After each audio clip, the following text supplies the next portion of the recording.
At Citi Field in New York, the New York Mets play the Washington Nationals. New York Mets baseball on SNY is brought to you by Fios by Verizon. Fios is not cable. We're wired differently. Visit getfios.com today. By Geico, the #1 insurer in the New York market. By New York Lottery, take a break from the expected. Play scratch-off games from the New York Lottery. By the State Farm agent of the game, Steve Boyle of Connecticut. Contact Steve at agentsteveboyle.com. And by Memorial Sloan Kettering Cancer Center, dedicated to advancing cancer research, treatment, and care. More science, less fear.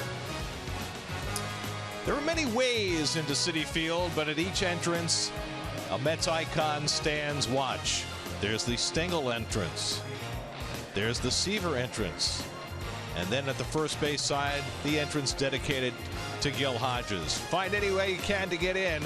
Big games these days for the Mets. And a pleasant good evening, everybody, and welcome to Citi Field. Gary Cohen, Keith Hernandez with you tonight as the Mets play the middle game of their series against the first-place Nationals. The Mets have lost their last two, but they've won 9 of 13, and they're just 2 games back in the wild card despite a plethora of injuries. Guys who are out for the year, guys who are out for the moment, and then the guys who are hurt but are playing, like Asdrubal Cabrera, who right now is carrying the team despite playing really on one leg. Well, since coming off the DL, remember, he re-injured that knee on the last road trip, came back. National League Player of the Week last week. He's hit 6 home runs in his last 8 games. In his last 14 games, driven in 14 runs, hitting over 400. You know, certain guys can't play with a little bit of pain. Cabrera has proved that when the chips are down, he can go out there and toughen up and gut it out, and he's just been splendid. So while Cabrera stays on the field and plays, the Mets are very short-handed in their rotation these days. 4 of their projected 6 starters are out, and that means that guys like Robert Gsellman have had to fill the bill, and Gsellman gets his second big league start tonight. Well, he had a tough loss his last outing in his first big league start against the Phillies. Remember, he went 6 strong innings. Gary gave up 1 run. Started that 7th inning and kind of ran out of gas. He gave up 3 base hits. Those runs wound up scoring. So that 4 runs, it really not indicative of how well he pitched. This is a big ball game for here with the Mets pitchers, as you said, skipping starts. He's got to pick it up here and pitch a big ball game for this ball club. And on the other side, Tanner Roark, who was shunted to the bullpen last year, has come back to the Nats rotation and had a really big year. Well, he's pitched 1 game against the Mets this year. He lost to Steven Matz back in late May in Washington, 2-0. He had a strong outing there. 14 wins on the season this year. June, July, August, 10-3. He's finishing strong. Nats with a 10.5 game lead in the National League East. They are cruising home while the Mets battle for a wild card.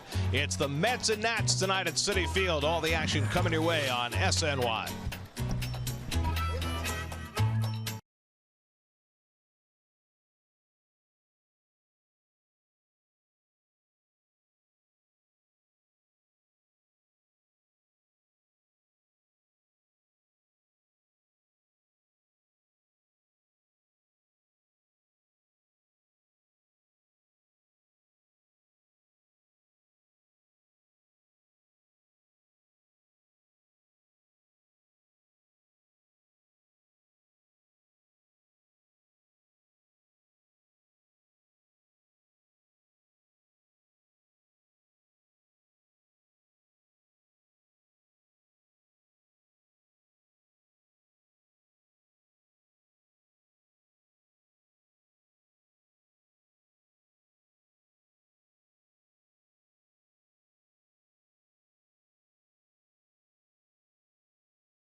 NY is brought to you by M&M's Chocolate Candies, the official chocolate of the New York Mets. Join them as they celebrate 75 years at MMS.com and celebrate with M.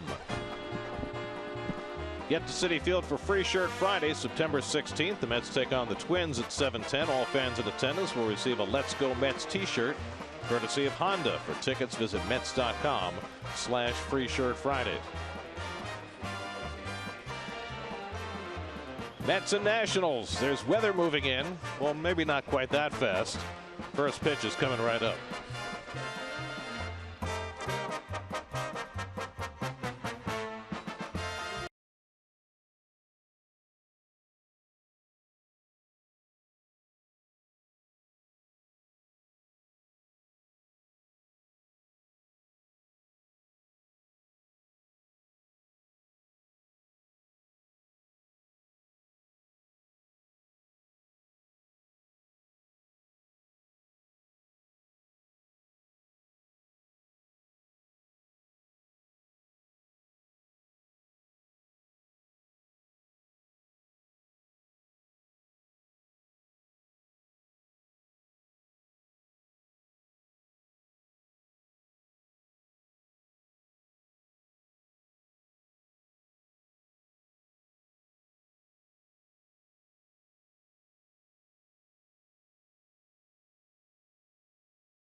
After John Neese failed to get out of the first inning in St. Louis, succeeded with that. Pitched pretty well for his first 6 innings in his start against Philadelphia on Sunday, and right back out there tonight to get the start against the Nationals.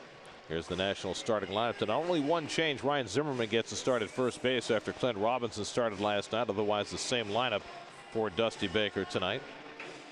Nationals 24 games over 500. Now the 10.5 game lead over the Mets in the National League East, trying tonight for their 5th straight win. And there's Robert Gsellman, and it'll be his 2nd major league start, 3rd appearance. You see his Land Rover numbers, excuse me. Let's check in with Steve Gelb. Steve.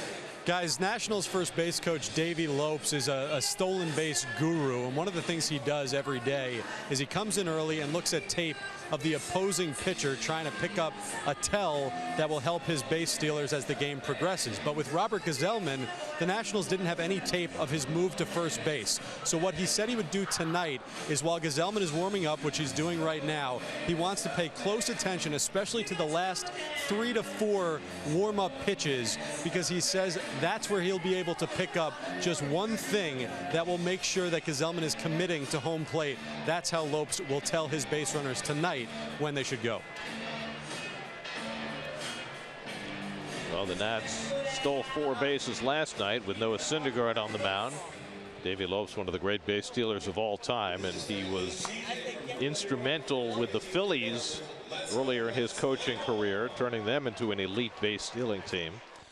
557 career stolen bases, only caught 114 times. Back in '75 with the Dodgers was his best year. Stole 77 bases, was only caught 12 times, and I played against Davey. He was a heck of a player. Trey Turner leads off for the Nationals. First pitch from Gsellman in for a strike, and we're underway. Turner set the tone last night with a leadoff hit against Syndergaard. He stole second, stole third, came home on a sac fly, and the Nats never trailed. He hits one back to Gesellman past his backhanded glove, bobbled by Flores, and the throw to first just in time to get Turner for the first out of the night. And little bobble by Flores almost cost him, but he's able to gun down the speedy Turner nonetheless. Jams him inside, deflects a little bit, and on the heel of the glove of Wilmer, but recovers nicely, gets him by the half step. Yes, sir. Well, 1 out and nobody on, and now Jason Worth, who was 0 for 4 last night.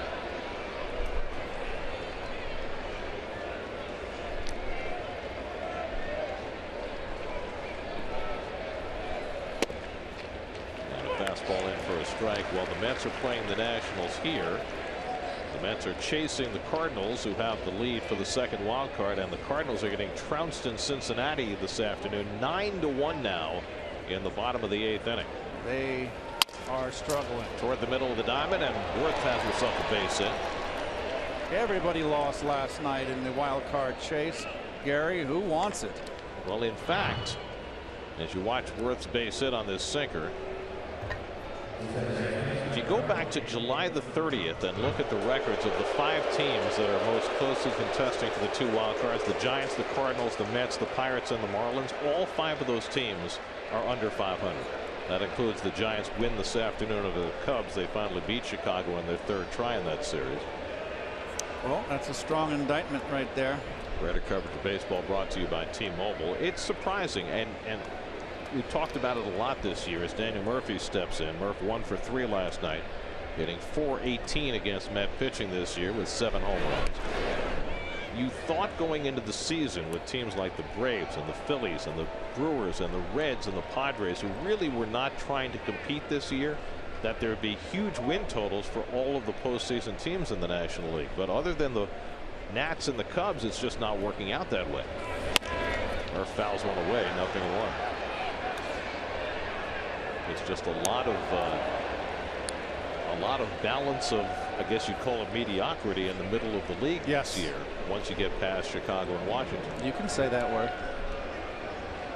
It sounds like it's being disparaging, but what it really is it is disparaging. It's a parody that you know, sports leagues often aspire to. So maybe you can look at it in that way. Like the NFL used to say, on any given Sunday. That's poked down to third. Reyes with a nice backhand dive. The long throw, though, is not in time to get Murphy, who has an infield hit.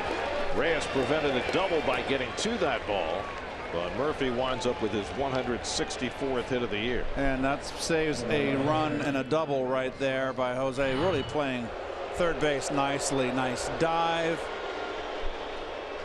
Wasn't going to get Murph even with his powerful arm and the throw if the throw was on line. And Murph now going the other way. And I agree. I think that he's learned to hit the ball inside, pitch him away, play him away. Now we saw him have a base hit the other way in his last at bat last night, and now an infield hit his first time up today. And that puts 2 men aboard for Bryce Harper, who had a good night last night. Harper had a pair of doubles, drove in a run, stole a base. Harper's numbers have picked up over his last 18 games, hitting .348 in what has been otherwise a rather disappointing follow-up to his MVP season last year. So an immediate threat for the Nationals. Worth at second, Murphy at first, and 1 out. And Harper takes a sinker off the plate for ball 1. Robert Gesellman out of Santa Monica, California, 13th round draft pick in 2011, was not on the radar at all to be a factor with the Mets this season.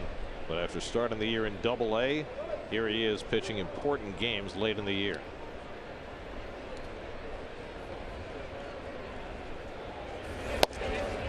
Well, there's the sinker. Doesn't give up long balls throughout his minor league career.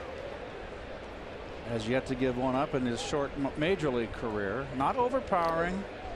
And I'm kind of enjoying seeing these guys that are coming up that aren't the overpowering pitchers, that are little Dutch masters, as Ronnie would call them. Gesellman pitching tonight, Seth Lugo tomorrow night, probably Rafael Montero Tuesday night, filling spots in the Mets rotation. And Gesellman now behind Harper 3-0 and really painting himself into a corner with Anthony Rendon on deck. Well, you got to be careful. You got the the left-hand hitter in Harper, who's really struggled. Harper swung 3-0 last night and lined out to right field in his third at bat.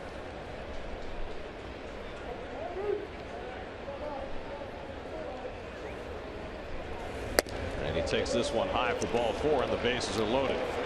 So 2 singles and a walk, and the Nats have them filled, and Rendon coming up. So an early crisis for Robert Gesellman. Metsy defense by Alexis Cespedes Conforto in center field back in the lineup. Curtis goes back over to right field. Same infield except for Loney back in the lineup. Got a spell last night. And Darno behind the plate. So here is Rendon, who singled in a couple of runs in the 9th inning to help put the game away for the Nats last night. For the last 35 games, Rendon hitting .328. He's in one of those hot streaks that reminds you of when he first came up, looking like a future batting champ. And the curveball off the plate from Gesellman for ball 1. Well, that's not a good start for this at bat. Jose Reyes coming in to have a little chat with Gesellman. I like that. Missed with a curveball. Bases loaded. Pitcher in a jam early before he can get his rhythm. You got him on the hot coals right now. Good pitch to hit. Your pitch to pick. Worth at third, Murphy at second, Harper at first. Gesellman has thrown 5 straight out of the strike zone. Hoping to get that ground ball to get himself through this jam. Rendon fouls back the fastball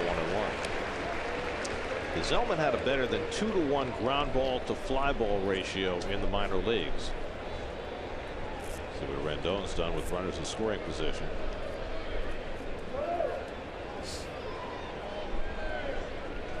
He got a big blow last night. A nice base hit up the middle on an inside fastball. Hit it up the middle.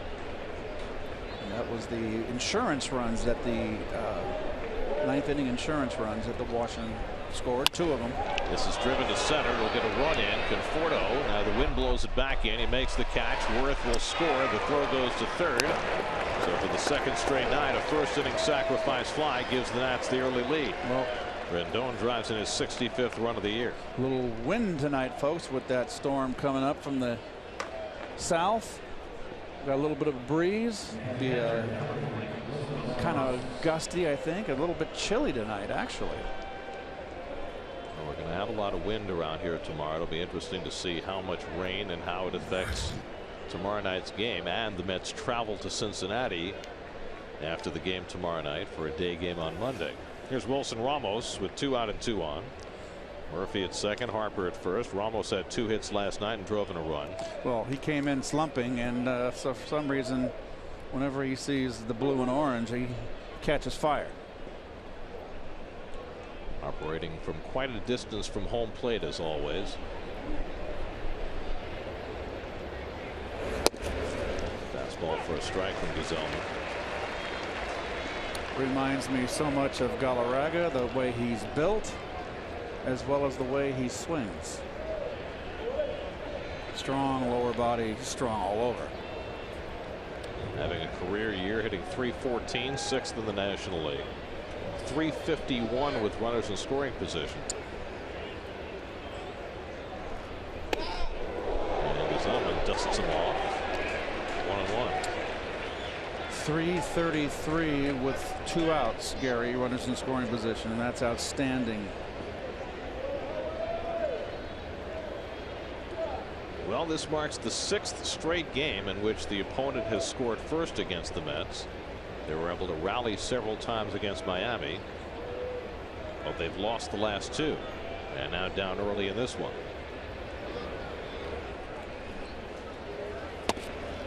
And that just missed to Ramos. 2-1.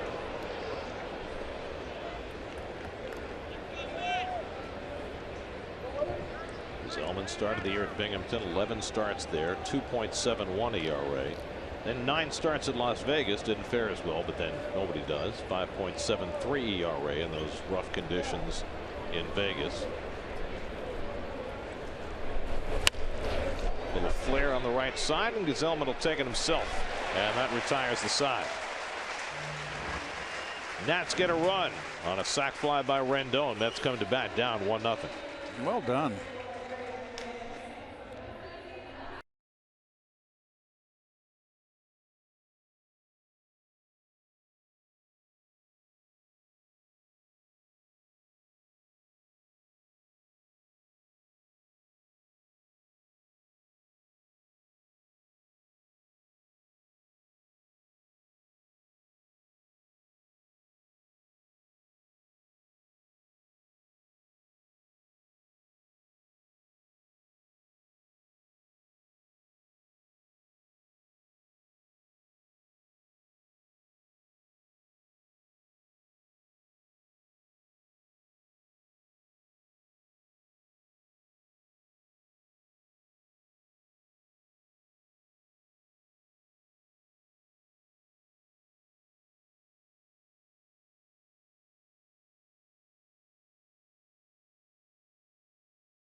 Sore knee has limited his playing time lately, but every time he steps to the plate, he has been an enormous threat. As Dribble Cabrera, the hottest bat in the Mets lineup, last week's National League Player of the Week. He'll hit second in the Geico Mets batting order. Curtis Granderson moves up into the cleanup spot. Jay Bruce getting the day off. Michael Conforto in there playing center field. James Loney hits 8th for the first time in 4 years as the Mets post that lineup against Tanner Roark. 6'4", 200-pounder, 24 years of age, from Santa Monica, California, and you look at his numbers. His Toyota numbers, excuse me. He's a real battler, and I tell you what, he put in that bullpen last year, had a tough year, didn't complain. He's back in the rotation, just having a tremendous season. Jose Reyes leads off. Reyes 0 for 4 last night. Roark's second start against the Mets this year. He matched up with Steven Matz back in May in D.C. and Matz outpitched him that day at 2-0 Met win. But Roark has made 7 career starts against the Mets and has never allowed more than 2 runs in any of them. That's how tough he's been. He's good. You know, he's 6'4". He can't tell me he's 200 pounds. He's got to be heavier than that. He's a big guy. Those got to be minor league numbers.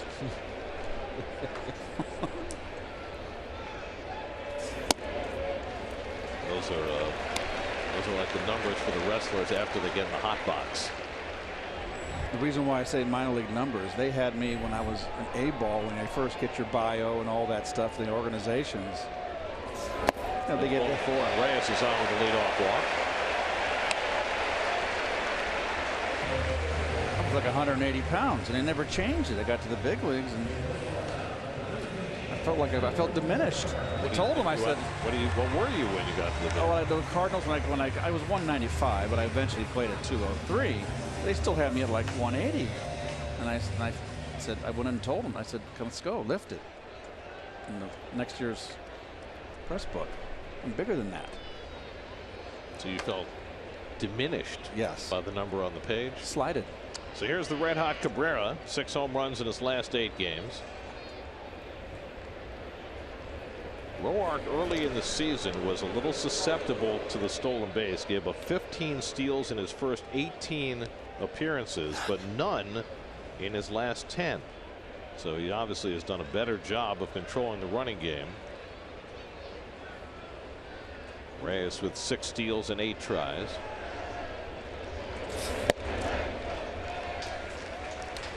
And trying to find his control early. A leadoff walk, ball 1 now to Cabrera. Not crazy about their softball uniforms with just the W on the chest there, and a number on the other side. The curly W. Muy malo. And Roark misses low and in.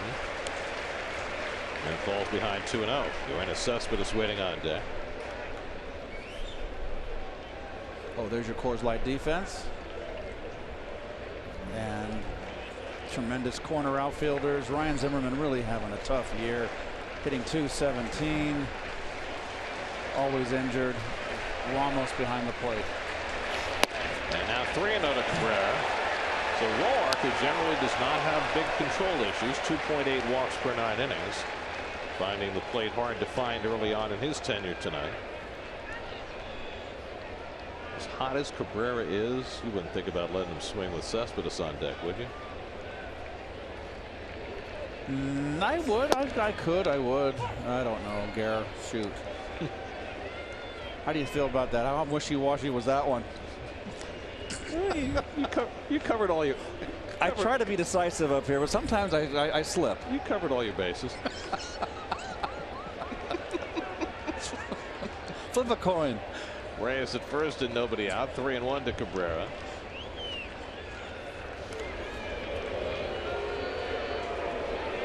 Now to Roark, now 29 years old. Came out of the University of Illinois. 25th round draft pick by Texas. And that's got him back at the trading deadline in 2010 when they traded Christian Guzman. And it turned out to be a great trade for them.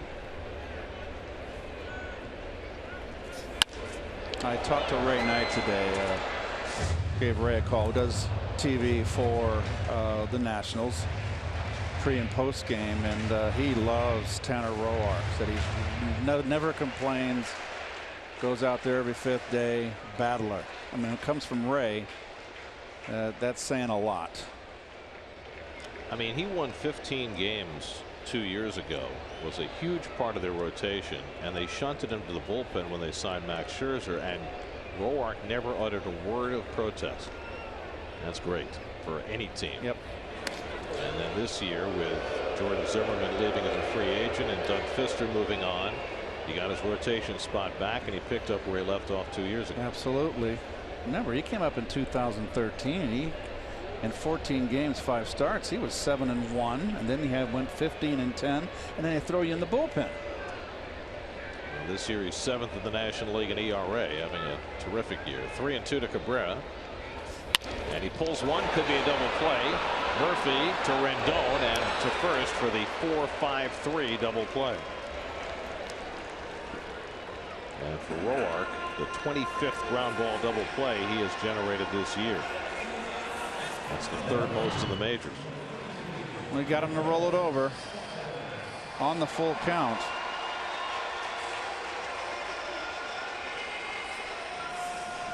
There's Murph at second. Watch the footwork. Oh, the ball came up. See, 2 hands, kids. There's the little reverse on the footwork. If Murph had not used 2 hands, that ball hits the heel of his glove, and there's no double play. So 2 out and nobody on for Cespedes, who was 0 for 4 in the series opener last night, and takes a fastball for a strike. Nothing like a double play to get you out of trouble in the first inning when you're struggling. Only Martin Perez and Carlos Martinez have generated more ground ball double plays this year than Tanner Roark.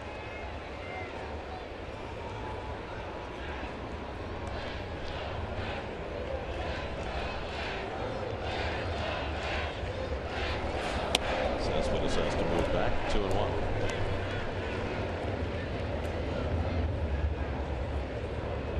Roark comes off a start against the Phillies on Monday when he threw 7 scoreless innings.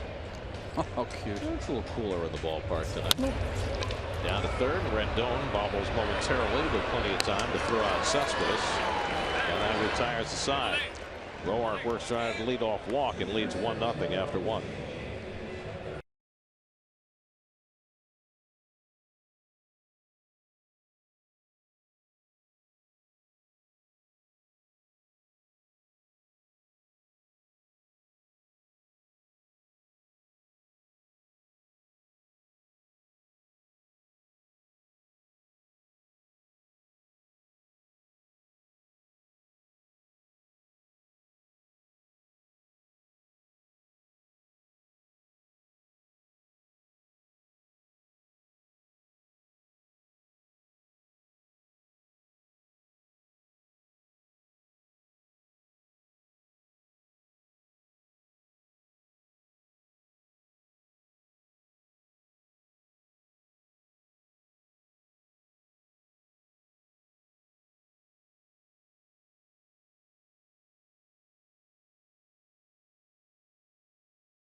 Hello. Second inning, 1-0 Washington. Robert Gsellman back to the mound to face Ryan Zimmerman leading off for the Nats. Zimmerman had a couple of at-bats off the bench last night, went 0 for 2. It's been a very frustrating year for him. But then again, most of the last few years have been. 0 for 2 with 2 punch-outs. 2 years ago, played in just 61 games. Last year, 95 games. This year, he's already had 2 stints on the disabled list. He's always stood way off the plate. By the way, you notice he had the beard last night. He's off. The 2 Ks will do it. I guess that's it. He had the beard for 3 or 4 days, and now it is a thing of the past.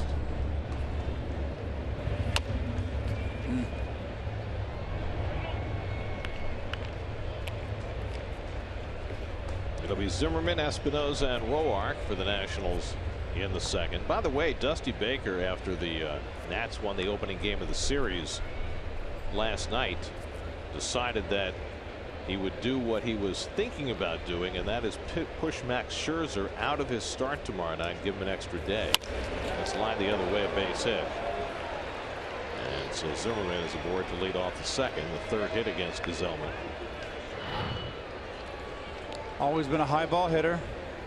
Right waist, ball's outer half, went right with a big leg kick.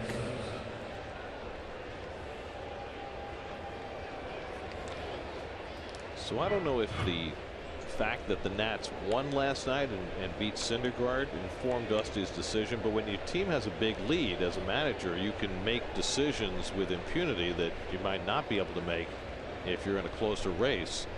And so Scherzer's pushed back, and they'll start the rookie Reynaldo Lopez tomorrow night in the final game of this series as Espinosa skips out of the way. We'll take a look. Half-game lead now. So it was 9.5 last night. So if you lose the first one, one thing you don't want to do when you're on top, that's get swept. So from 9.5 becomes 6.5. That gets dicey with around 23 games left in the season. So you win one, if you lose 2 out of 3, you're only going to lose a game. You're confident your team's going to take 2 out of 3 winning the opener. That's why he made the change. Well, the Mets are just as happy to miss Scherzer, who no-hit them here last year. But young Reynaldo Lopez will get the start instead against Seth Lugo in a matchup of rookies. And Scherzer will be pushed back to Monday. Look at those pitchers. They can just go ahead and have fun, relax. I don't have to perform tonight. They've got 80% of the time off. 4 days out of 5. God, what a life.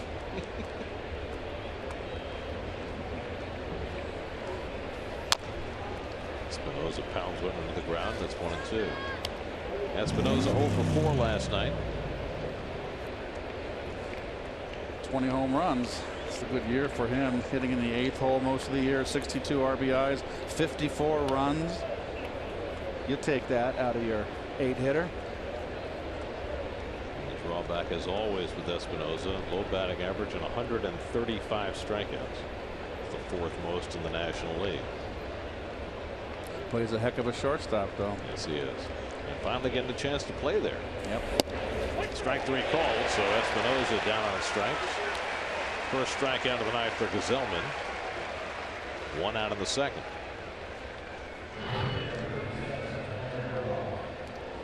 I don't know what he was looking for, but it was just a sinker, not even down. He's mad at himself. He might have been looking for a breaking ball. That's right down the middle. So now the Mets look for the bunt from Roark, who has 6 hits and 5 sacrifices this year. He takes a strike. And every time I see a pitcher square around a bunt, I always think in, what was it, 87, when Cone had bunted in San Francisco off Atlee Hammaker and off his finger. We lost him. We lost everybody that year. Yeah. Well, I mean, in many ways, this edition of the Mets, Roark on the Butcher Boy fouls it off, is most reminiscent of that 87 team, which lost every starting pitcher to injury. Yes, we did. kept most of your position players healthy, though. This Mets edition has not been able to do that. I did not get hurt that year. I didn't get hurt till '88. That was my first injury, first stint on the DL, when I pulled that hammy in St. Louis, going first to third, rounding second.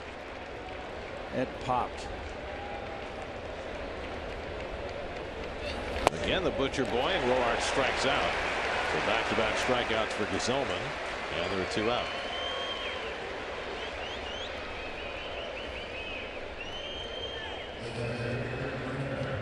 As a first baseman, when you see a pitcher square and then pull the bat back, Stop.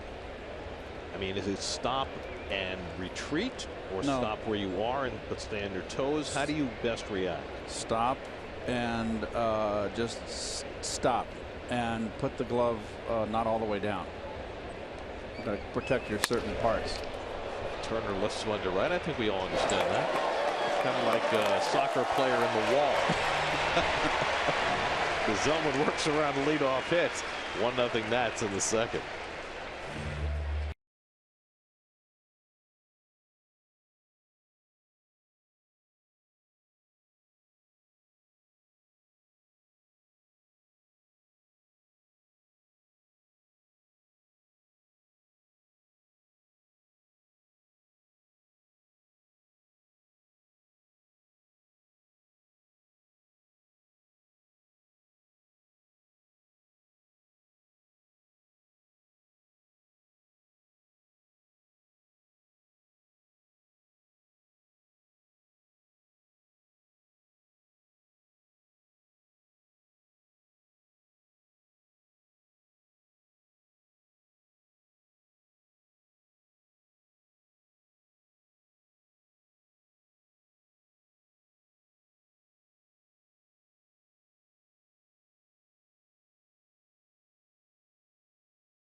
Timeless moment brought to you by Coors Banquet. Fast moving weather systems. Nice. Nice.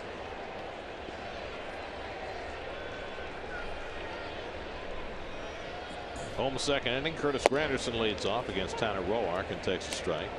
Granderson hitting cleanup tonight after going 0 for 4 last night. 6 for 20 in his career against Roark. And that is probably why Terry decided for the cleanup spot for Granderson, with Jay Bruce getting the night off. Bruce is 0 for 8 against Roark.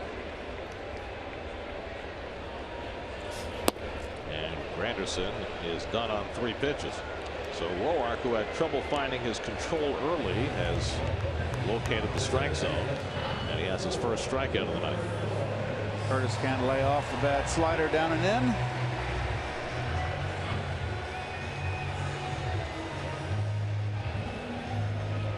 So 1 out now. Wilmer Flores.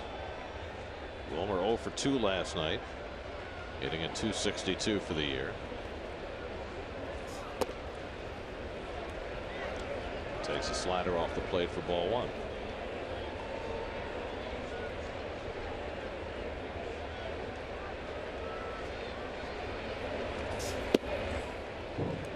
Back-to-back sliders, 2-0. Well, they walked Wilmer last night on 4 straight sliders, if you recall. So the book on Wilmer is to throw the breaking ball to him. We do know he's very quick inside. Likes that ball down.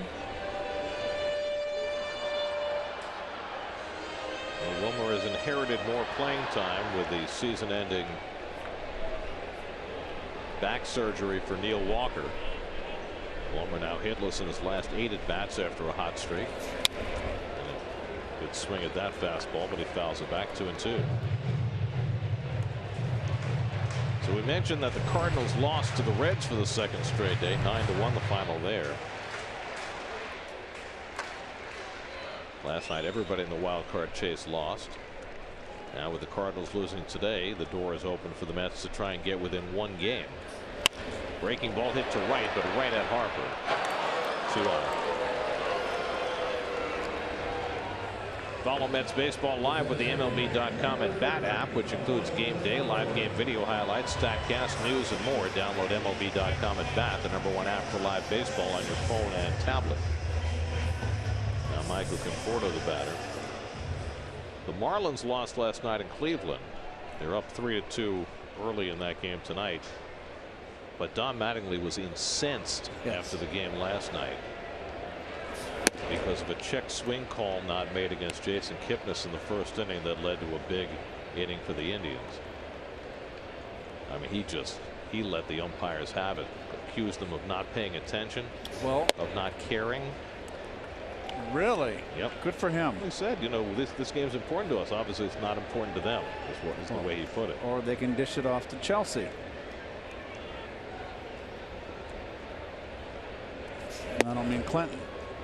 Well, you know, the Nats have been having a rough time. I mean, the Marlins have been having a rough time of it. They lost 3 out of 4 here, lost the first of that series. Unable to pick up ground on a night when it might have been possible for them to. And Donnie's getting a little hot. There's a strike to Conforto, 3-1. And it was a terrible call. Well, you showed it to me.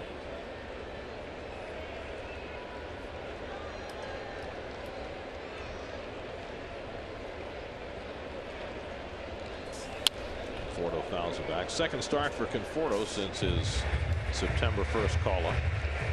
Playing center field tonight. His 5th start in center field at the big league level. He also started a bunch down in the minors while he was there. He's getting his feet wet as a center fielder as the Mets keep trying to fill in for Cespedes now playing left and Lagares being out for the year. Conforto drills one out to deep left. Back goes Worth. Back near the corner at the wall. He can't get it. It's off the fence. Conforto on his way to second takes the turn and he'll stop there. Barely missed a home run. Worth barely missed the catch. And Conforto winds up with an opposite field double. Well, Conforto was hitting almost at a 500 clip since getting set down to AAA.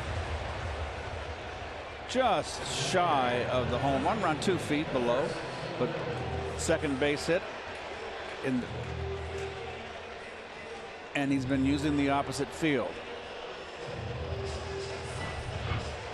So the Mets have their first hit of the night, a 2-out double for Conforto, his 19th double of the year. And now Travis d'Arnaud will try and get him in. Travis didn't start last night, came up to pinch hit, was hit by a pitch as the Mets tried to rally. He takes ball 1.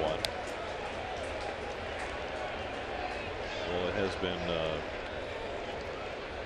readily apparent that Conforto has focused on taking that outside pitch to left field, something he was having trouble doing during some of his earlier big league stints. Terry Collins said tonight that as a player of some reputation coming back to AAA, almost everything he saw was away from him, which gave him plenty of opportunities to work on hitting the ball to left field. Been seeing a lot of breaking balls since being called back up also. 2-0 to Travis, and he takes a strike. Well, the Mets' lack of hitting with runners in scoring position has drawn a lot of focus, and d'Arnaud has been one of the prime culprits. Look at that, 122 this year with runners in scoring position, 14 RBIs and 208 at bats.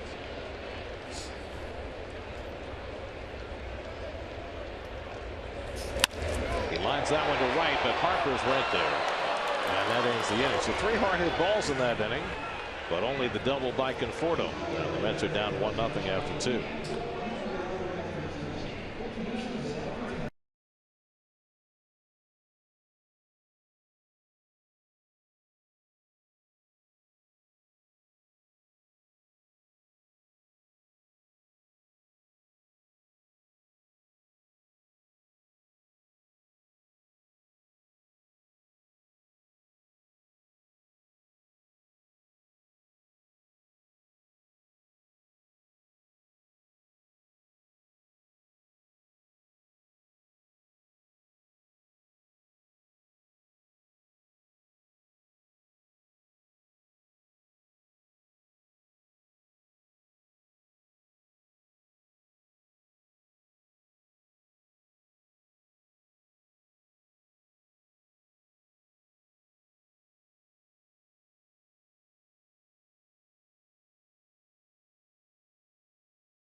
Just follow SNY on Twitter during the 5th inning of tonight's game for details on how to enter the SNY 5th inning sweepstakes presented by Tri-State Ford.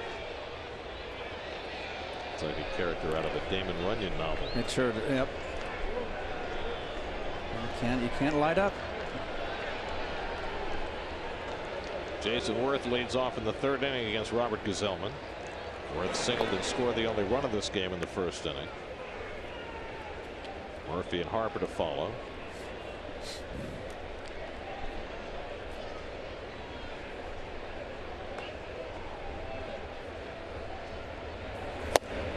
And Worth takes a fastball strike, 1-1. Worth got off to a miserable start this year and then had a couple of hot months to get him to where he is now. Hitting .250 for the season, 20 home runs. And he grounds one down to 3rd. Reyes plays the hop and throws him out one away. Well, I tell you, I'm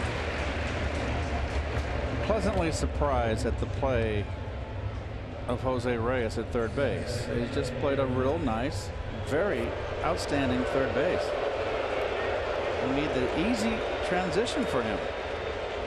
He made a nice diving stop on Murphy's ball his first time up, saving a double. Murph wound up with an infield hit, which helped produce the Nationals run.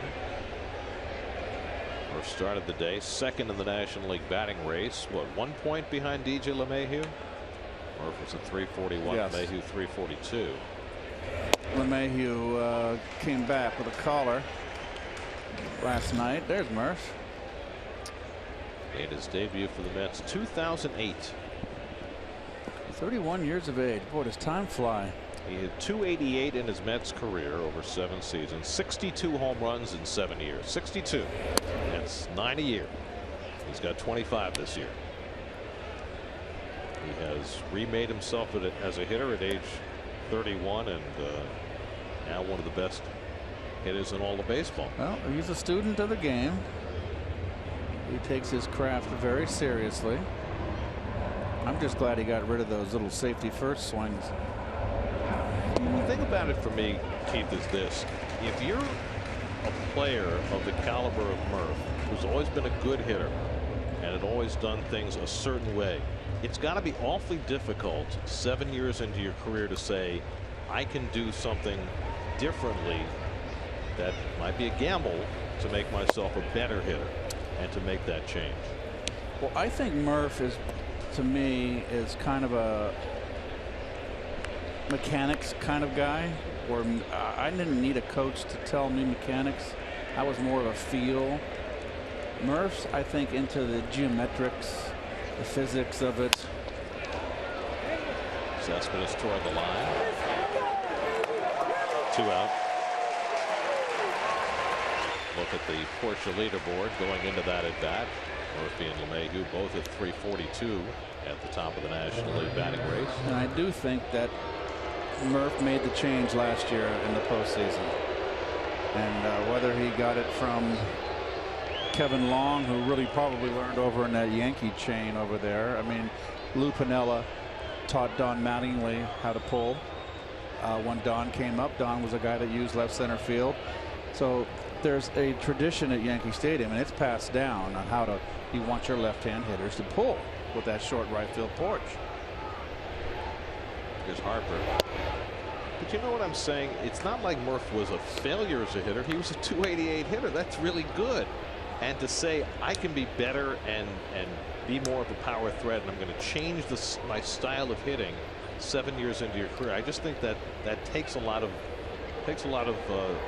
gumption. Takes a lot of chutzpah to think that you can do that and go ahead and try and execute it. And obviously he's had tremendous success with it. Get out of your norm. And Murph is a guy that, you know, liked to use the entire field. So now you're becoming, okay, someone has taught you how to pull the ball inside. It does take a lot of courage. I think courage is the word. Yeah.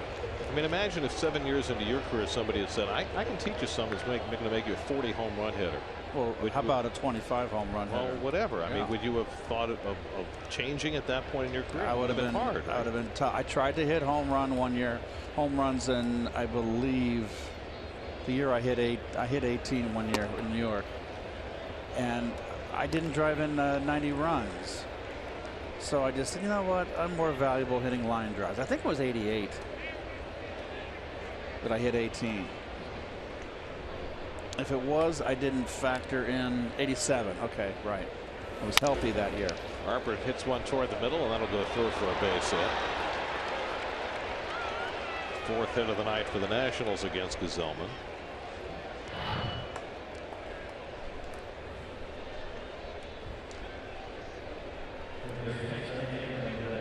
Well, Harper, I've always said, pulls off. And you want to pitch him middle in, belt and down. Those are the ones, because he's got the momentum, his body pulling away. That's the ones he hits in the upper tanks down the right field line. But he is vulnerable away when everything has to go right for him. When he's in a little bit of a funk, you can get him out away. Harper stole a base last night, his 19th of the year, a new career high for him.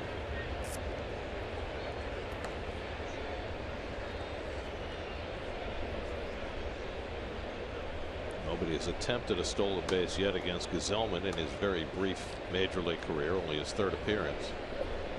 Rendon drove in the only run of the game with a sac fly in the first inning. He pops one foul. 0-1.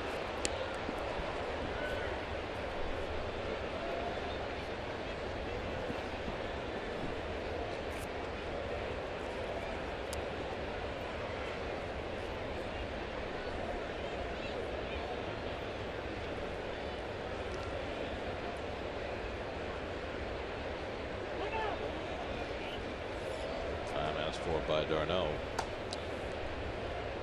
But here's the surest bet in baseball. Texas Rangers beat the Houston Astros today, 12-4 the final. Texas has won 24 of their last 30 meetings with Houston. Wow. And they now have a 10.5 game lead over the Astros.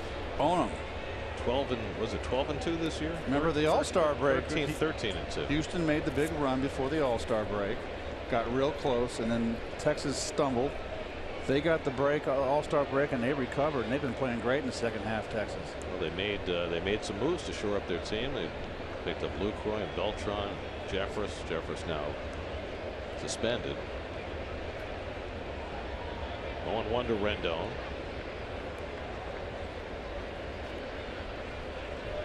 There goes Harper. Rendon grounds one to short. Cabrera on the backhand. And that retires the side.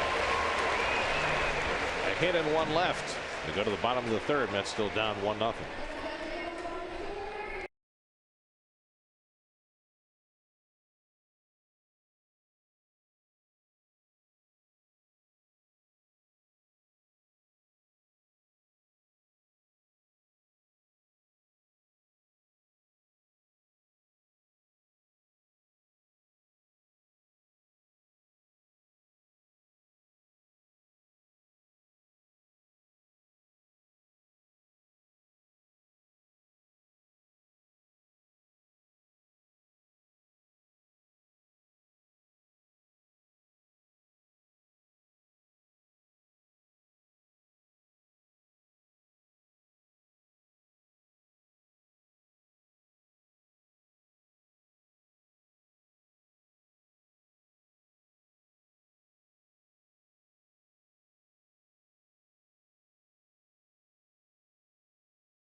It's a trivia question.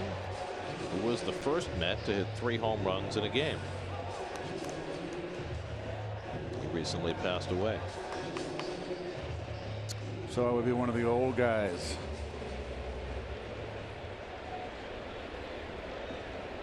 Did you mention that the Braves are thinking of signing Tim Tebow? I read that. I don't know if it's true.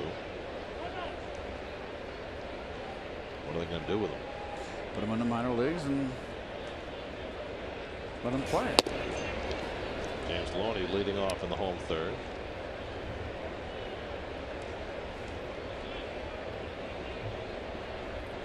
Loney 0 for his last 12, dropped to number 8 in the order tonight. First time this year he's hit 8th. And he grounds one to the right side. Murphy on the backhand. 1 out. In fact, it's the first time since 2012 that Loney has hit as low as 8th in the order.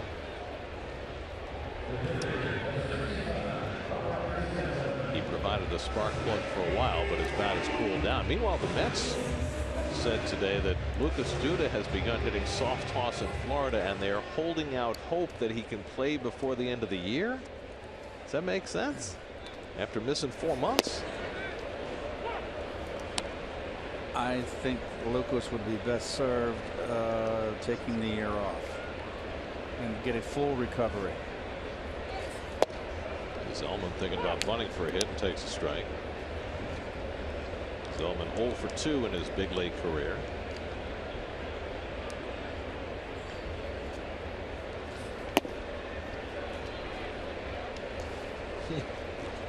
He keeps throwing Rendon in from third base at the charge, and then Rendon drops back and then charges again. And he keeps trying to bunt, and he finally fouls off the third strike. And Roark has his second strikeout.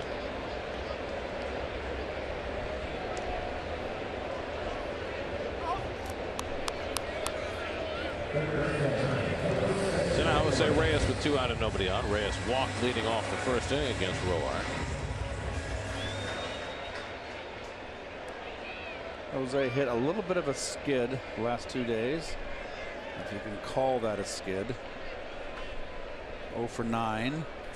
Actually 0 for 13 after that 4 for 5 night. So I think I got it in the right order, Gare.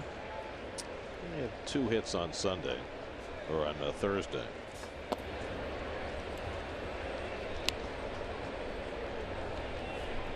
When you watch Tanner Roark, why do you think he's as successful as he is?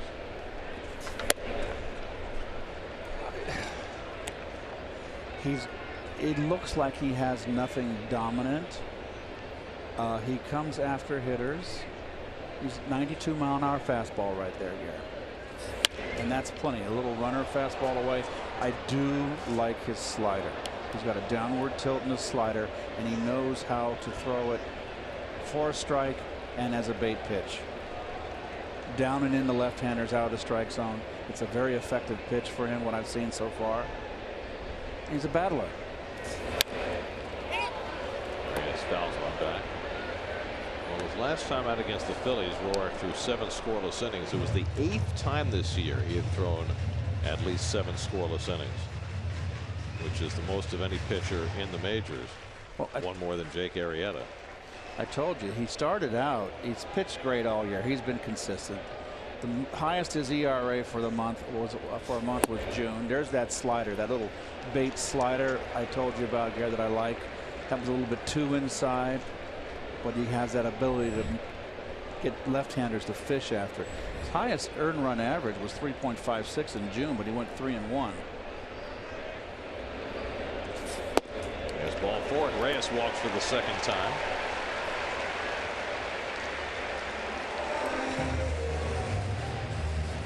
Those are the only 2 walks Roark has given up. Well, Reyes never moved off first base last time with Cabrera at the plate. This time with 2 out. We'll see if he tries to get something going with his legs. Cabrera grounded into a double play after getting ahead in the count 3-0 in the first inning.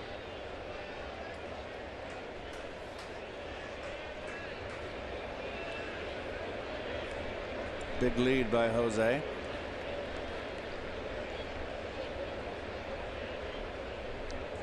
I think Jose should always take a big lead 95% of the time, just to let that pitcher think about him.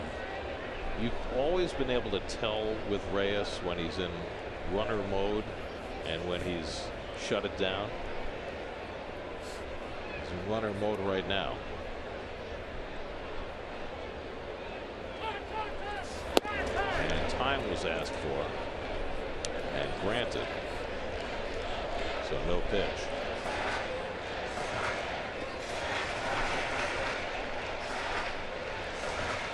First time since rejoining the Mets that Reyes has walked twice in a game.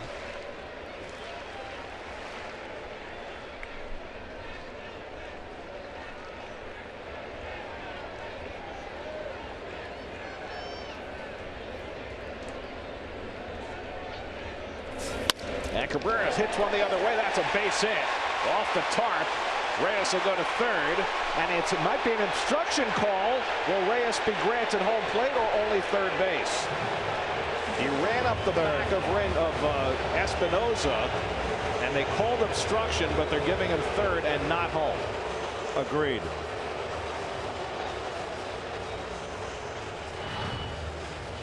Nice hitting by Cabrera, going right with the pitch, right down the line.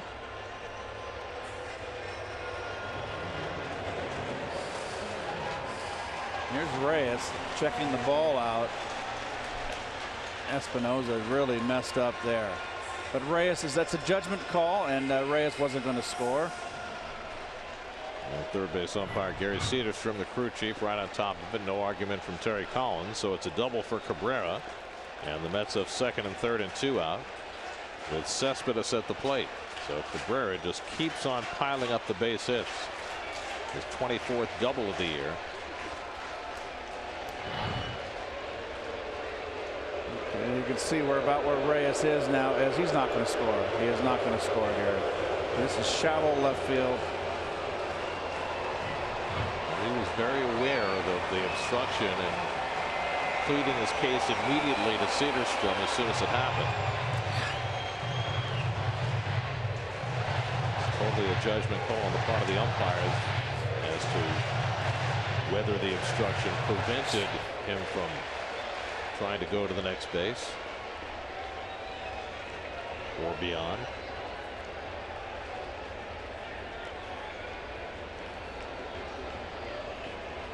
Cespedes grounded out to third base his first time up.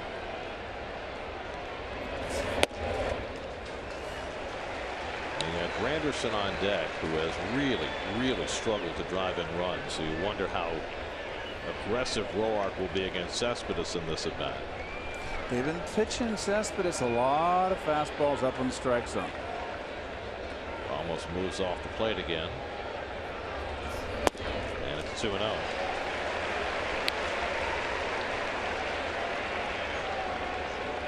Ramos looks in the dugout, and they're going to give him 4. So they will intentionally walk Cespedes and go after Granderson. I think the Nationals have seen enough of what Cespedes can do. They saw it last year. You don't forget things like that. He single-handedly ended Drew Storen's Washington career with his ability to take him down in the late innings of that September series in Washington last year. So a chance for Granderson with the bases loaded and 2 out. Curtis struck out his first time up tonight.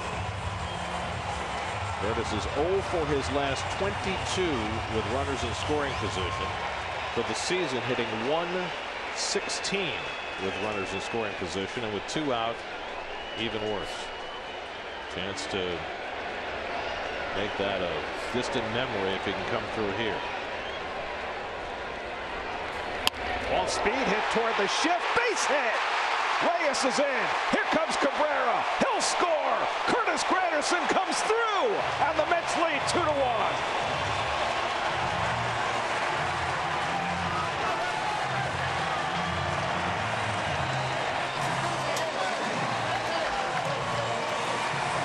Wasn't that a long time in coming? Breaking ball, first pitch. Lazy, hanging right down the middle. Nicely done, Curtis. Now Terry Collins put him in the cleanup spot tonight because of his prowess against Roark, and Granderson makes him look like a genius. Cabrera looks running pretty good out there. I mean, the strong arm in right field of Harper. He didn't even try. He didn't even throw home. So they walked Cespedes intentionally to get to Granderson, and Granderson foiled that. Now Flores drives one to center field, chasing Turner back, but he's there to make the catch and retire the side. So the Mets put it all together with 2 out, starting with the walk to Reyes. Granderson drives in a pair, and the Mets lead 2-1 after 3.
Fourth inning, Robert Gsellman pitching with the lead for the first time as he faces Wilson Ramos, who popped up to the pitcher his first time and smacks one foul, 0-1.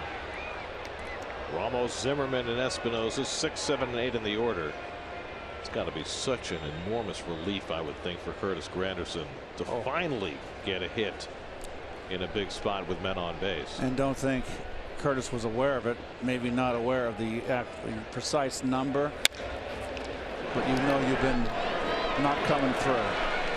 Wide throw, and Ramos is safe at first. A routine play. Reyes was taking his time because Ramos is so slow, and then he airmailed the throw, and on the air Ramos is safe. Well, Ramos was just half speed running down the line, and sometimes when you get down sidearm, that ball will run on you. It's always good to throw more like a catcher. Nothing that Loney could do there but to come off the bag and prevent the wild throw and a potential advancement to second base by Ramos. Well, Reyes says my bad, and so that puts the tying run aboard with nobody out, and Ryan Zimmerman coming up. Zimmerman singled to right his first time up.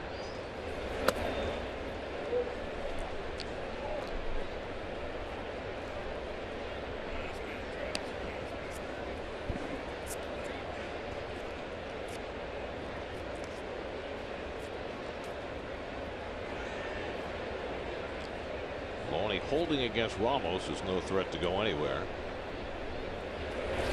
Good slider by Gsellman. Nothing. 1-1. Zimmerman can't cover the outside corner. This is the last series. Saw the same thing. He needs to get closer to the plate. He's not getting there.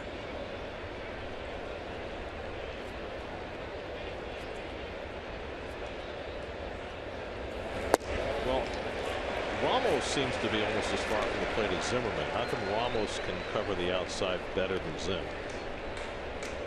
They got different swings, Garrett. There's more of a bigger leg kick with Zimmerman. Zimmerman's a little older, although Zimmerman should at his age right now not lose any of his reflexes. I think he's lost his confidence, Garrett. You lose off the plate 2-2. You lose your confidence. Everything speeds up. You start swinging at the bad pitches.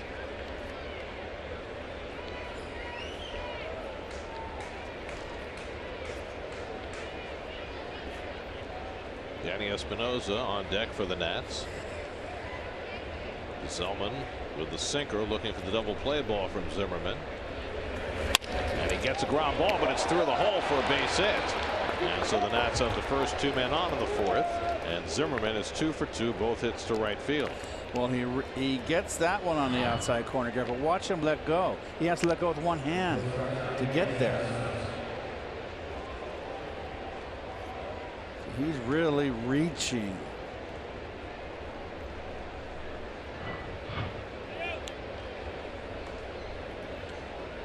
So after the Mets grab the lead, the Nats trying to fight right back. Here's Espinosa, who took a call third strike his first time up.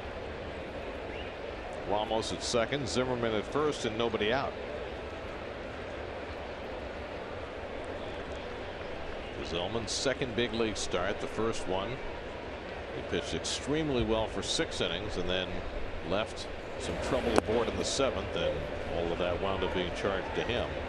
I guess the question now is, in this patchwork rotation that Terry Collins has to go to, how much faith do you put in these extremely inexperienced starting pitchers? Well, you got to run them out there. And the question to me is, how long do you keep them out there? That's really my question. So to me, I would push what little we've seen of Zellman. We've seen him throw 6 solid against the Phillies last time out. And then in the 7th inning, he gave up 3 base hits, and they weren't cheapies.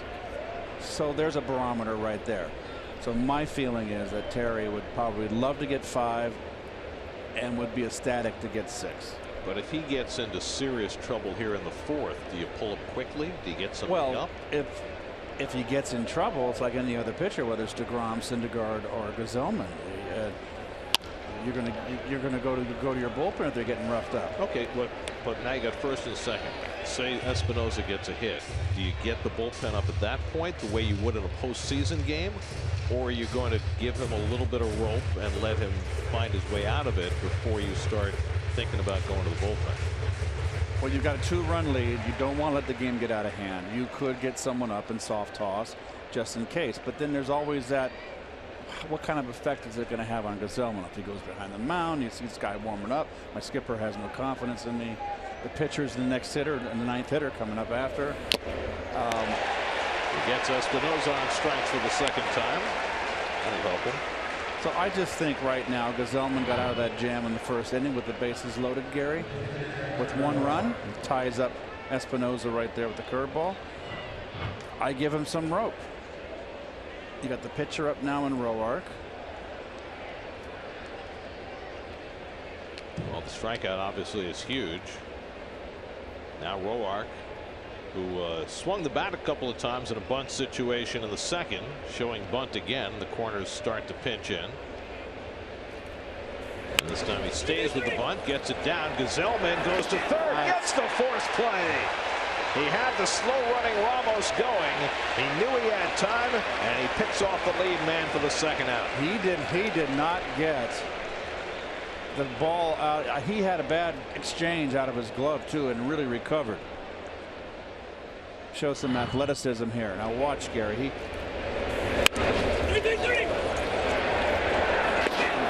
Very nicely done. You've heard Darno saying 3-3-3. Watch the exchange here. Well, maybe I'm wrong, but that's just good athleticism. So Reyes, you got charged. No, it's not down the line enough. I come back and cover. Oh, and he almost got hurt. Yep. 2 out and 2 on for Turner, and it takes a curveball for a strike. Ray Turner's grounded out and flat out tonight, 0 for 2. So Gsellman, after an error and a single to start the inning, with a chance to get through it with the lead. Zimmerman at second, Roark at first, and 2 out.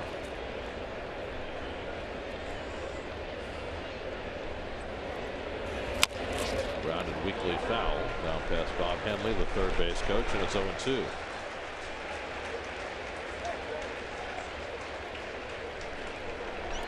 So what Gsellman has showed me is that he's got guts. He gets in trouble, he pitches his way out. You got to get him.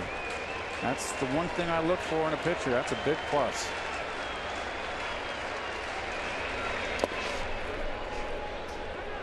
One and 2 to Turner. Well, he was able to limit the damage in the first inning. He had bases loaded, 1 out, limited the Nats to 1 run. Trying to pick up Reyes, who made the error that opened the door on this inning.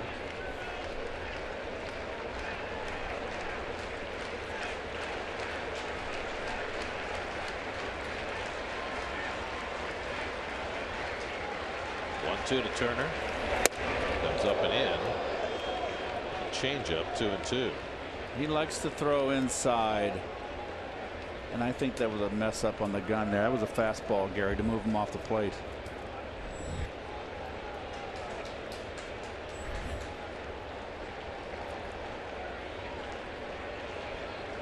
Two out, 2 on, 2-2 to Turner. Breaking ball, bounced to third. Reyes goes to second, gets the fourth, side retired. Gsellman gets out of trouble in the fourth. It keeps the Mets ahead 2-1.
Game today, U.S. Olympian Lori Hernandez threw out the first pitch in her own inimitable fashion. Of course, she was a silver medalist on the balance beam, part of a team gold medal performance.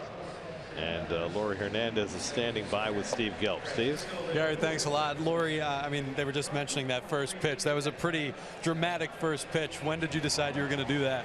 Well, I mean, as soon as I found out I was throwing the first pitch, I was just like, oh, I'll just throw a flip in there. Not too bad. Easy peasy. Throw a flip in there. When you look at where your life is right now versus where it was just a couple of months ago, how much has it changed? It's changed a lot.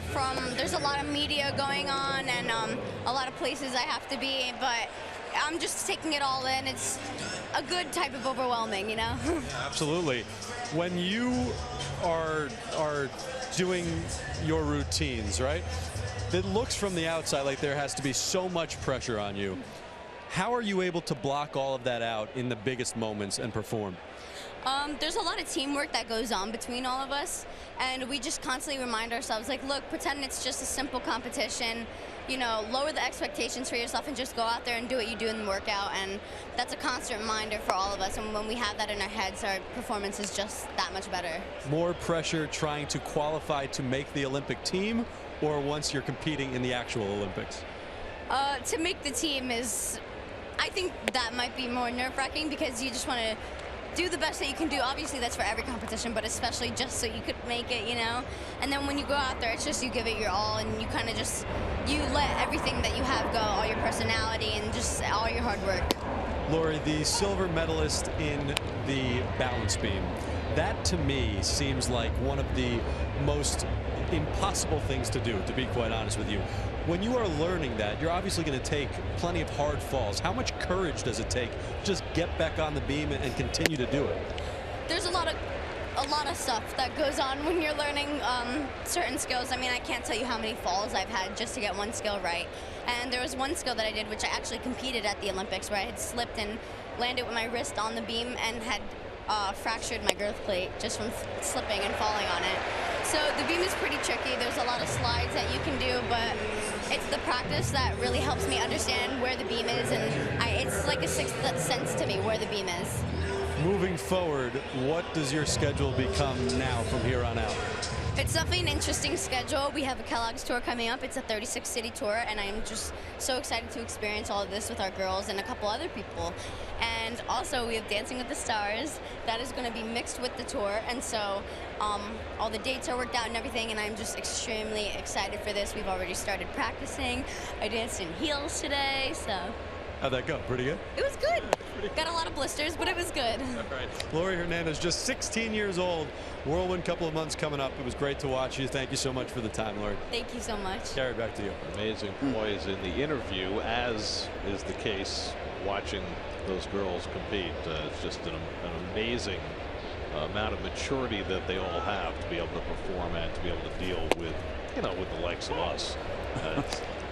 This media frenzy continues after the Olympics. The bubbly personality and the ebullience and the excitement, you can feel the energy. Meanwhile, Michael Conforto drawing a leadoff walk. The fourth walk already given up by Tanner Roark. That's unlike him. And Darno takes it high, and it's 1-1. Darno lined out to right field his first time. 1-2 to Darno. This has been a very troublesome start for Roark. 4 walks, 1 intentional, but he's struggling to find it. Started right from the beginning. He walked Reyes to start the game, fell behind Cabrera 3-0. Found his way through that first inning, but the control problems have continued. Darno fouls one off. James Loney waiting on deck. How about this? The Marlins took a 3-0 lead in Cleveland tonight. Put Jose Fernandez on the mound, and they're down 5-3 in the fifth. So a rough outing for the Marlins ace as they continue to struggle. I think they're done. I really do, Gary. Marlins. I think they're a sinking ship. Darno tried to hold the swing and stopped it in time as Ramos blocked it. 2-2. Well, if they lose with Fernandez, it's awfully hard for them to put together any kind of a streak.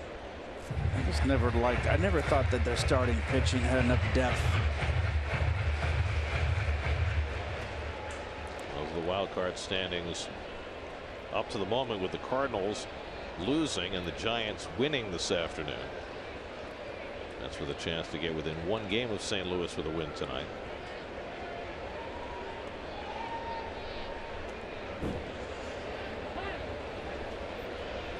A lot of hitters stepping out today. It's the 3rd time. Well, Roark and Gesellman both like to work fast. I think the fact that they're a little bit slow, particularly Roark, is that Roark's trying to find it. He's not in any kind of rhythm. Hold down to third. Rendon, nice backhand stop. He's going to go to first with it and gets the out there. Thought about second, but Conforto got a good break. So Rendon decided to readjust and throw out Darno. Nice backhand here. Ball's hit hard right down the line. Once he went down on the knee,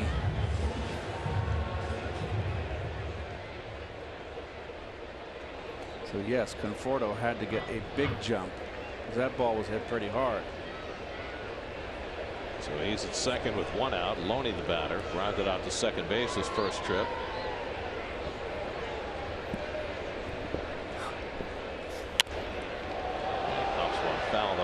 play.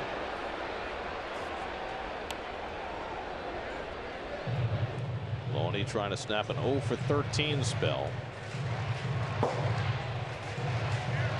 He's really falling back on his back leg.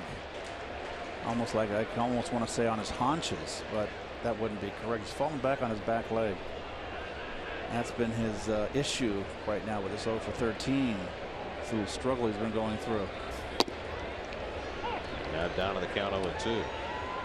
The other team involved in the wild card chase, Pirates, they are leading Milwaukee 1-0 going to the fifth. Pittsburgh a half game behind the Mets in the wild card stand. That's the team I'm, for some reason, don't ask me why I'm worried about them, but I am. I think they're a loose cannon team. Slider skips in 1-2.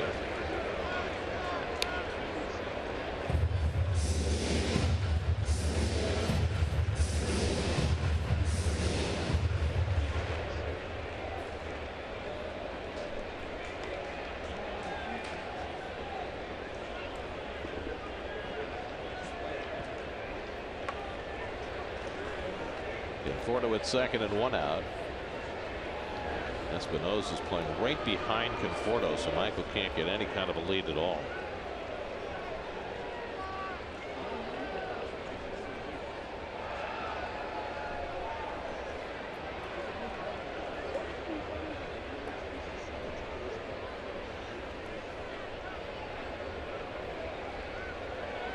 One-two coming. And he fouls that one off. The 4 walks tonight for Tanner Roark is a career high. His 76th career start. He's never had 4 walks in a game before. That's amazing. One of them intentional, but nonetheless very much against type for Roark. And as a consequence, his pitch count is higher than he'd like it to be here in the 4th inning. And a pickoff try. Conforto gets back in. Again, Michael's not getting far away, but Espinosa's playing right behind him. I think the Mets should pay attention, because if Conforto is not a stolen base threat, and they're paying more attention to the runners.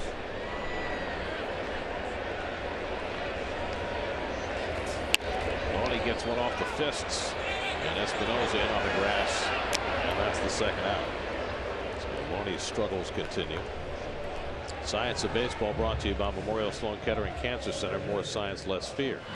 Well, we're talking about James falling back on his haunches. Now watch his body, upper body arch back. He's coming in, he's breaking down. See how he's coming back, is angled back? It's not so much the lower half, it's just that he's coming back, and he's coming under the ball. He's getting jammed a little bit, and I think this is something that he's probably very much aware of it. We have all those idiosyncrasies. We know different things, but James right now, when you swing, you want to be here, and he's coming like this. Follow me? He's coming back on his haunches.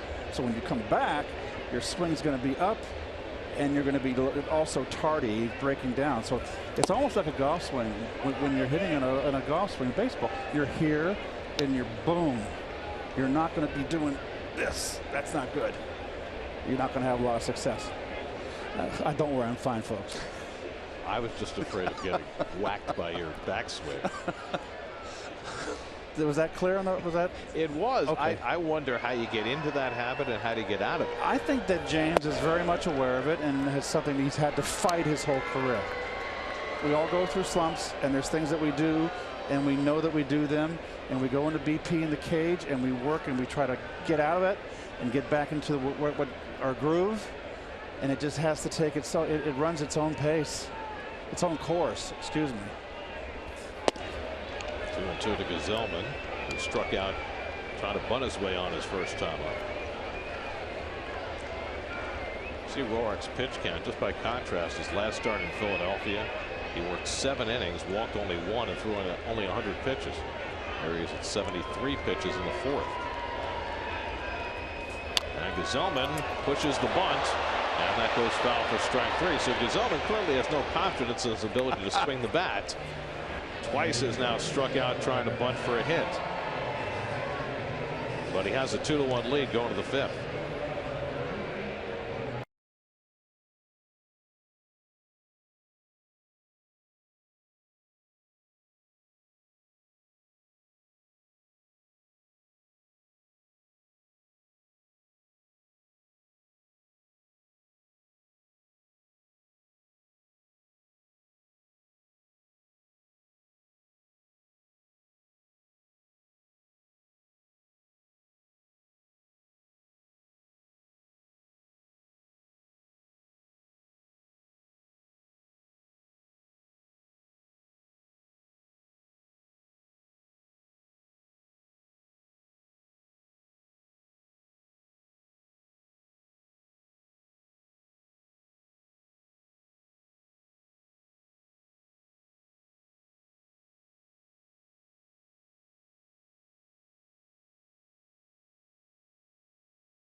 State Ford dealers who invite you to test drive a new Ford. You'll discover why Ford is the total package.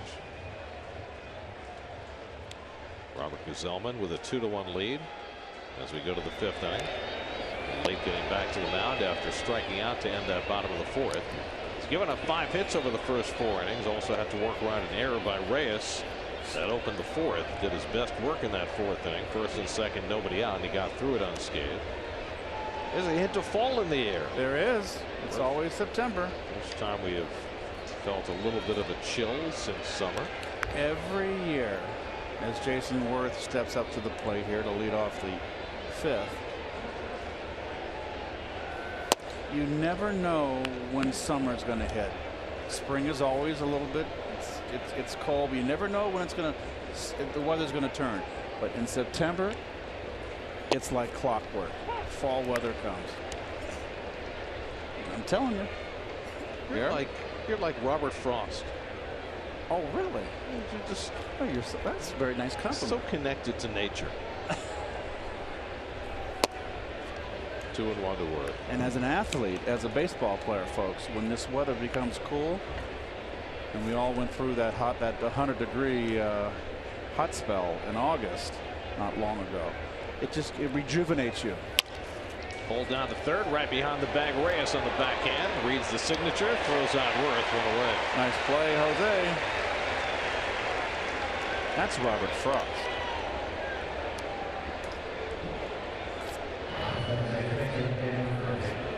Poet and don't know it. Nice play, Jose.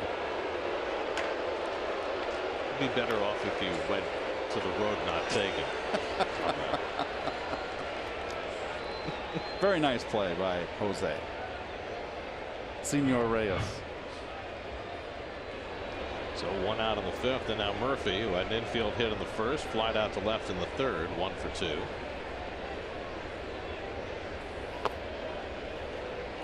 Takes the changeup down for ball 1.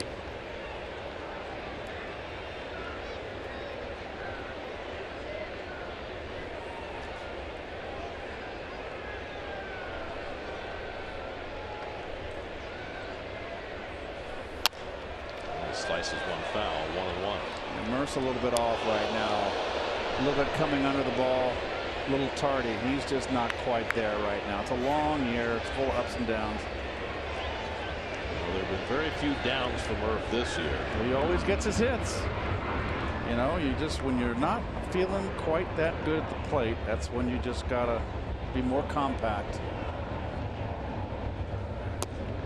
the two numbers that stand out for me for Murphy this year, he leads the league in slugging percentage. I don't think anybody had that in the pool. And he's second in the league in RBIs. Distant second to Nolan Arenado, but second nonetheless. To me, the slugging percentage, Gary, is astounding. In the left center, and Conforto and Cespedes come together, and Conforto in front of Cespedes makes the catch. Now, in most outfields, the center fielder takes precedence. In the Mets outfield, sometimes Cespedes takes precedence. It's still, it's Conforto's ball. No question. But we've also seen it go the other way. If you remember, I think it was one of the first games Conforto played center field. He deferred to Cespedes on a ball he should have caught. Right. And he didn't defer this time. Right down the pipe here. Daniel's going, I should have killed that one. Yep. So 2 out and nobody on, and Gsellman with a chance for his first 1-2-3 inning of the night as he takes on Bryce Harper, who's walked in single to center tonight. Harper 3 for 4 in this series, and he lets this one foul. Get to Citi Field Saturday, September 17th. The Mets play the Twins at 7:10, and the first 15,000 fans in attendance will receive a Jacob deGrom hair hat, courtesy of Geico. For tickets, visit Mets.com/tickets. That's right. You can have hair just like that. The question is, how do you tell it's a deGrom hair hat and not a Gsellman hair hat? Is it horsehair? I don't know. But their hair, when it comes down out of the hat, looks pretty darn similar, doesn't it?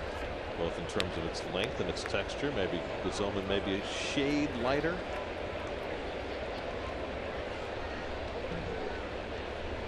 It is a shade lighter.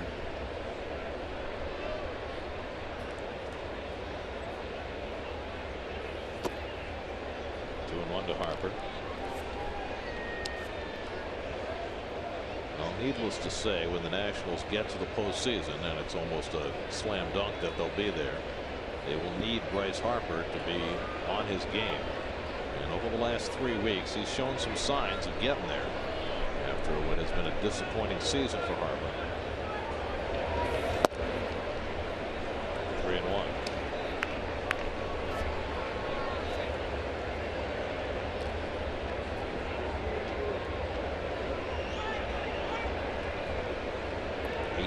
RBIs in his last 18 games, hitting over 350 during this stretch.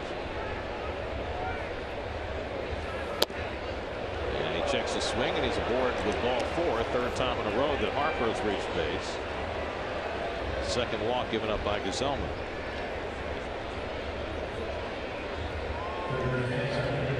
Yeah, one on the left, a little darker. On the right, Gsellman maybe an inch or two longer. They might have to give out twin hair hats. 2 for the price of 1, like the old Sunday doubleheaders. It would be something to consider. It's a real doubleheader, though. Yes, double hatter. Harper at first, the tying run. 19 steals this year. Gsellman will check on.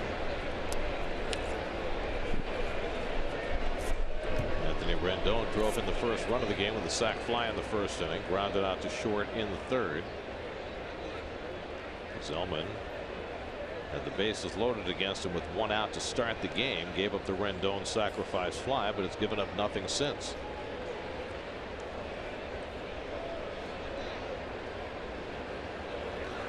And a letter high strike, 0-1.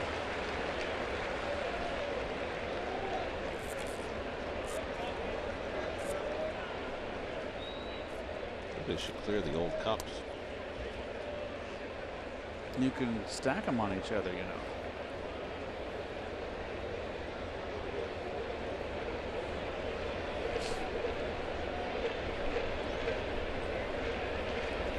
I'm a big cup stacker myself. I noticed. You're very good that way. Well, especially on a warm day, you have to, otherwise they sweat too much. Right, and it gets the table all wet and on our papers. We try and keep a neat booth. We do.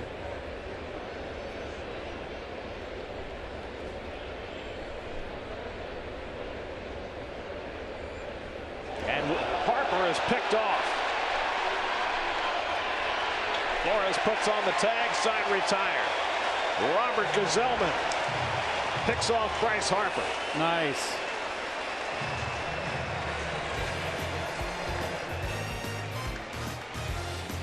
One false move and he got him.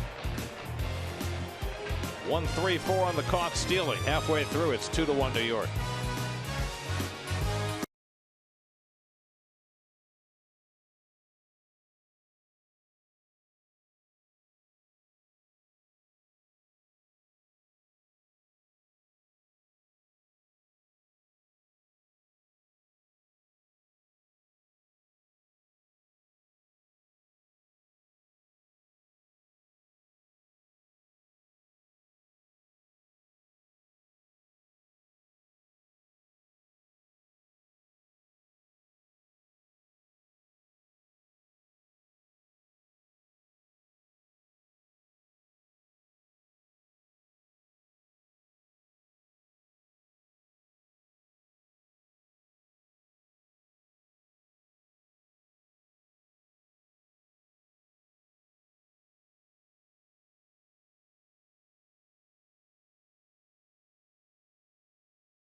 Third time around the batting order for Tanner Roark as we go to the bottom of the fifth. Jose Reyes has walked twice already tonight and scored the first Met run. Reyes, Cabrera, and Cespedes. Mets had 2 out and nobody on in the third when Reyes walked. Cabrera doubled. Cespedes was intentionally walked, and Granderson drove home 2 with a base hit. Reyes trying the Butcher Boy. Takes a strike. I don't think I've ever seen him do that before. I think he's walked twice and he missed the first strike. He's trying to throw him off. In the air, deep left center field. Back goes Worth in the gap, but he gets there to make the catch.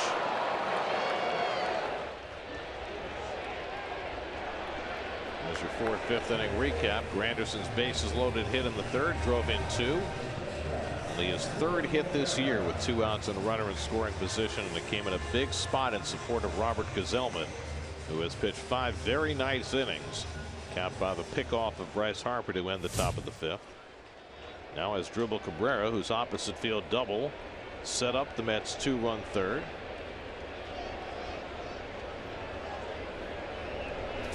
And the curveball whacked foul.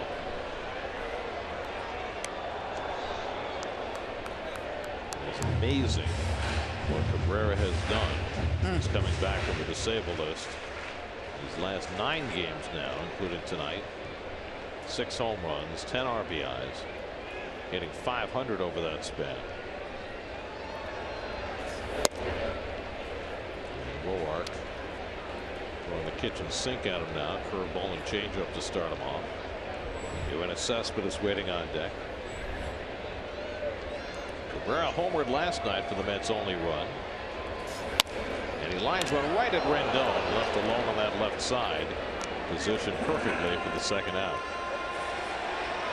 That's a big hang with him. Another ball well struck by Cabrera.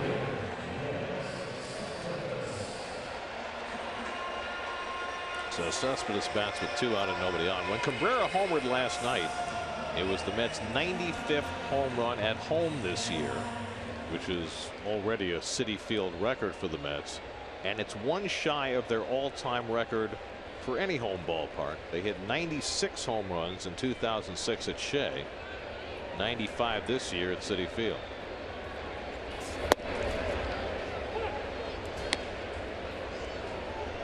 You notice with Roark, all of his troubles, he's 1 out away from just 5 innings of ball, pitch ball, and only 2 runs. The one blemish that 3rd inning. Really battling through this start. He intentionally walked Cespedes his last time up with first base open. That backfired on the Nats. Keeping the ball away from Cespedes on the corner, 1-2.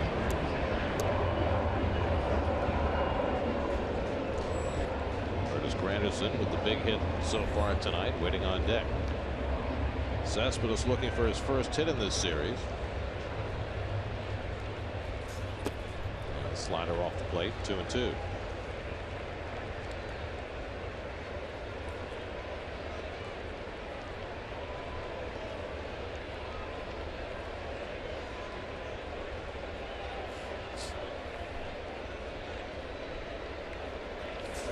And Cespedes with a big cut, fouls it back.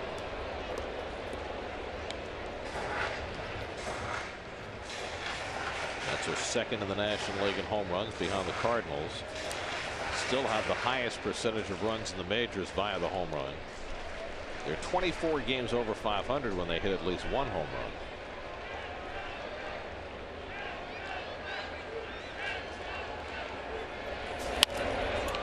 Where are they in rankings, Gary, as far as runs scored in the National League? 13th out of 15. Thank you very much. Well, that's all about the hitting with runners in scoring position, which has been a huge problem all year. Yep. And the fact that this is supposed to be an offense that is built around the dual prongs of on base percentage and home runs. Well, they're only 13th in on base percentage because they're 10th in the league in walks. And this is an offense that's supposed to be predicated on taking a lot of pitches, working pitchers, drawing walks, hitting home runs. But the walk part of it has not been there this year. And obviously the clutch hitting part has not been there either. But the home runs have. 8th pitch of the at bat to Cespedes. And he lays off 3-2. Roark has already walked 4, a career high. He's thrown Cespedes a lot of fastballs this at bat. And we're seeing that a lot lately, up in the strike zone. 3-2 coming. Slow ground ball. And that'll never throw him out. Cespedes with an infield hit. So with Rendon playing deep, a little topper for Cespedes gives him his first hit in this series. 4th hit for the Mets.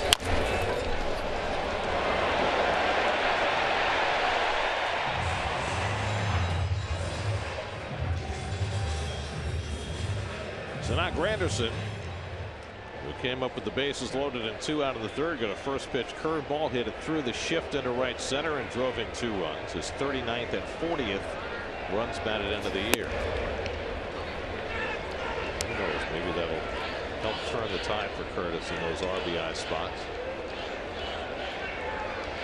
He's been 0 for his last 22 with runners in scoring position. He had been 2 for 42 all year with 2 outs in runners in scoring position before that big knock in the 3rd.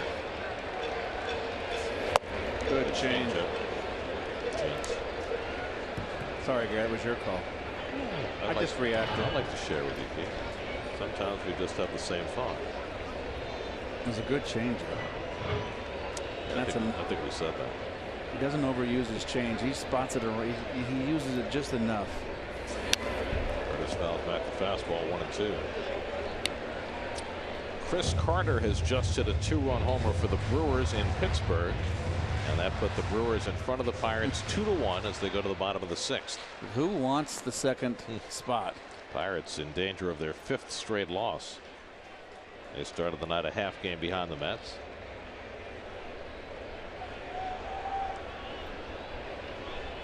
One-two to Granderson in tight. 2-2. So the Cardinals lost. The Pirates are trailing. The Marlins are trailing. They're down 5-3 in the 6th. And the team that's won today was the Giants. They beat the Cubs 3-2 behind Madison Bumgarner. Anderson shoots one foul. I see your lovely wife, Lynn. By the way, Lynn, congratulations on your anniversary to your loving husband, Gary. She survived me all these years. She tagged me on Facebook with this the demonstration in the booth of the Loney swing. Of me ducking away from you in fear.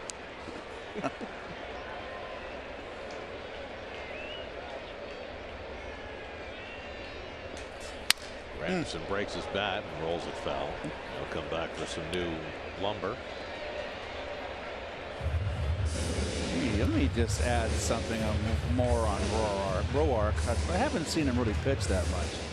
He's got good hard breaking stuff. He pitches inside, and he's got. I didn't realize he had such a nice changeup too. So, and he knows how to pitch. He mixes his pitches up. He's predominantly fastball. I like the way he works. His combinations of pitches. Another long at bat here. 9 pitches to Cespedes, 7 now to Granderson, who lines one toward the middle, but Espinosa's there to make the play. And that is a 6-5 putout to end the inning. 5 in the books, 2-1 New York.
And trivia question. We asked who was the first Met to hit 3 home runs in a game, and that was the late Jim Hickman, who just passed away a couple of weeks ago. 1965 in St. Louis. 65 at the old Busch Stadium, right? Because the one you played in opened in '66, right? Correct. When did they have the All-Star game? When Casey said it was built to hold the heat. That's 66 or 67.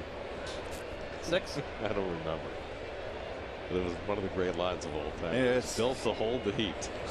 So they had grass then, not turf. Can you imagine? Rendon drills one down the line, and that's a fair ball going to the corner. And Rendon pulls it at second base with a leadoff double. So the Nationals immediately in business in the 6th inning. Interesting that hit the breaking ball there. Rendon really swinging the bat good. It was down in the strike zone, but too much of the middle of the plate. Didn't get it away enough. Little toe tap. Nothing wrong with that swing. That'll work. 35th double of the year for Rendon, top 5 in the league. So the tying run at second with nobody out. It's the Nats' first extra base hit of the night, their 6th hit against Zellman. Wilson Ramos has popped up and reached on an air 0 for 2. And Zellman throws a sinker low and in.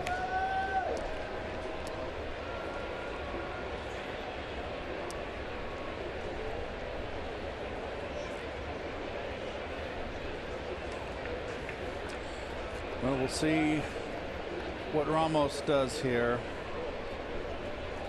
Cabrera shadowing Rendon out at second base. Try to hit the ball to the right side of the field.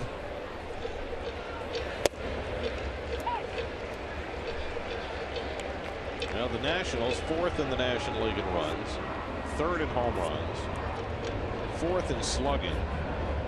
So they've had a good offensive year. Of course, they've got great pitching to go with it.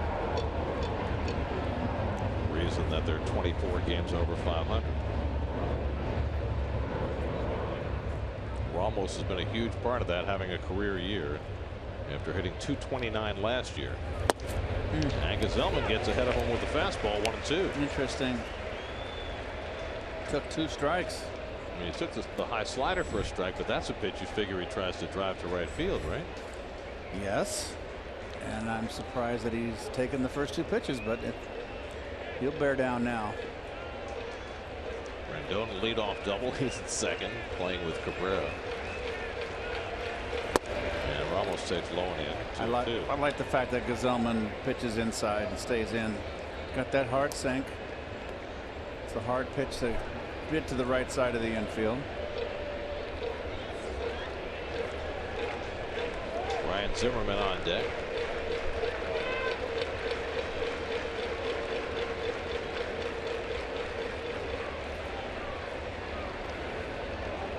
Pickoff try. Rendon back. Zellman picked Harper off first base in the 5th inning. Now showing off the willingness to make a move to second. It's clear from the little we've seen from Zellman that he's not going to allow a lot of liberties in the running game.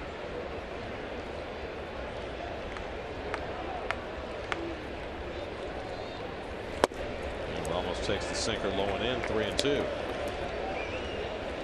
Zellman has walked 2, struck out 3, allowed 1 run and 6 hits. That's bullpen for the moment is quiet. 82 pitches for Zellman in his 2nd big league start.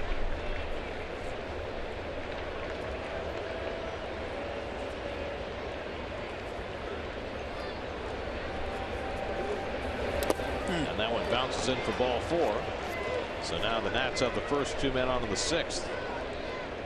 3rd walk for Zellman. Let's check in with the studio. Larry Ridley has a game break brought to you by your local Honda dealers.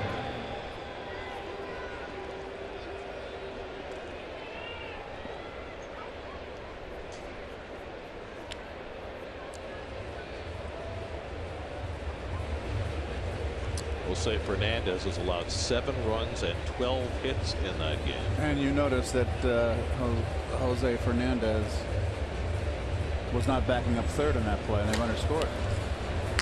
Jim Henderson, the right-hander, Josh Smoker, the left-hander. First action of the night in the Mets bullpen as Zellman has created another jam for himself with a double and a walk to start the 6th. He'll face Ryan Zimmerman, who has 2 hits tonight, both stroke to right field. So a big spot for Zellman. Meanwhile, Matt Belisle gets up in the Washington bullpen. Tanner Roark is at 96 pitches through 5, so Dusty Baker won't hesitate to bat for him here in the 6th. His spot 2 batters away.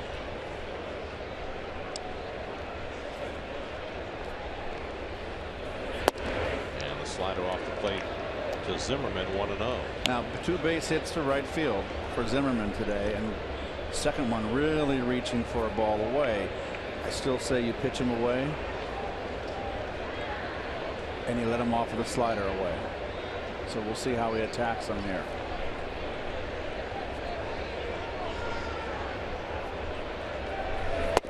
That's right down the middle. What's he looking for? Oh. Let's see.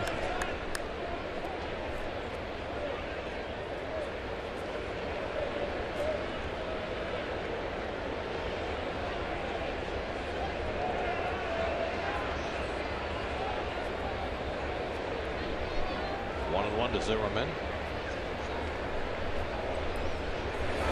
And a broken back grounder foul. It barreled the bat, made it almost out to Gesellman. That's those that never used to happen in our day. It's that white ash didn't break like that. I don't know what kind of wood he's using. But they use such light bats today. That never happened. If a bat did that to me, I'd call Louisville and say, what are you sending me, balsa wood?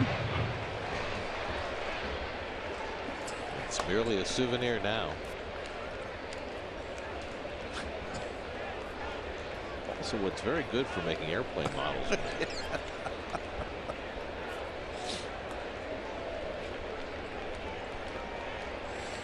Rendon at second, Ramos at first with nobody out. Gesellman looking for the ground ball to try and get himself a couple of outs here from Zimmerman. And a little tapper. Gesellman off to go to first with this. And just in time to get Zimmerman for the first out as the runners move to second and third. That's bad luck there for Gesellman. Very unfortunate. A fortuitous swinging bunt, Garrett. And Loney had to reach into the runner. That's always dangerous. Yes. So Cliff Floyd break multiple bones in his arm on a play just like that at Shea Stadium. I remember the scream. It was loud. So now runners at second and third and one out. You got Espinosa at the plate. You got the pitcher spot due up next. And Roark for the moment is out on deck. But that could change in a hurry. You got Clint Robinson, Ben Revere, Brian Goodwin, all left-hand hitters on the bench for Dusty Baker. Mets at the infield back. They'll concede the tying run on a ground ball with Rendon at third and Ramos at second. And Espinosa takes a high slider for a strike. He didn't like that call by Eric Cooper. Well, we're seeing that a lot, and I feel like I'm a broken record here, but they're calling higher strikes this year. Those are very good numbers for Espinosa, getting runner in for third, especially when you consider how often Espinosa strikes out. For him to be 14 of 21, it means that he is taking good approach in these runner at third less than 2 out situations. He's been up twice tonight and struck out both times. And now Gesellman ahead of him again, 0-2 in a spot where he would dearly love a strikeout.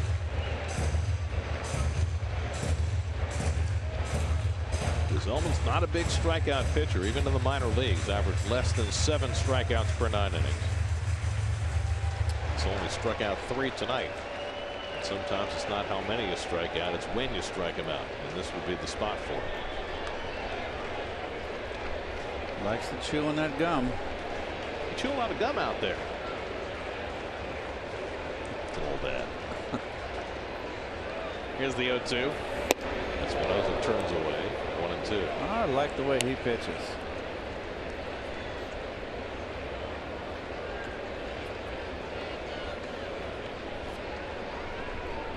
Up to 90 pitches for the night. That'd give me a headache if I was chewed gum like that. Give me a headache. Huh. That gum is getting worn out. As long as he's not getting worn out. 1-2 coming. And Espinosa fouls it back. He's not afraid to throw the fastball. Went right after Espinosa.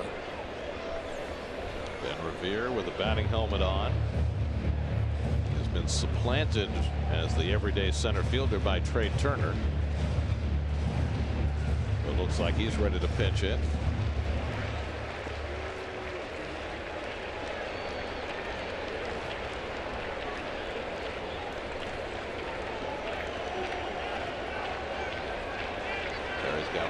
Left-hander Smoker up in the bullpen if need be. Rendon at third, Ramos at second with 1 out. 1-2 coming. And Espinosa fouls off the slider. Good pitch. Good effort right there by Espinosa to stay in the at bat. That was a good tough slider.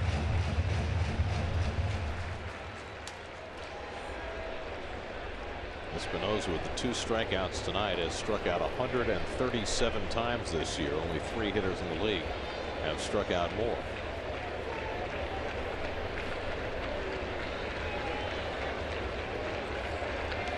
Open stance, way open. Again, the 1-2. Struck him out. Gsellman gets him on the foul tip. Espinosa fans for the 3rd time tonight, and they're 2 away. Up and in.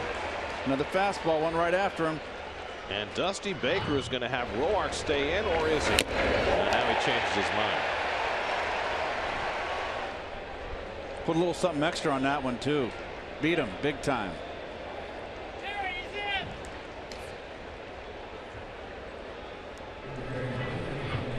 Well, Roark made it almost all the way to home plate before he got called back. And so his tenure in this game is done. Ben Revere will be the pinch hitter. So Roark out after 5 innings. Gave up 2 runs, 4 hits, a career high 4 walks, 3 strikeouts. And now Revere, who has had himself a rough season, injured at the start of the year, has not performed up to expectations, has lost his center field job to Trey Turner, and now has a chance here as a pinch hitter.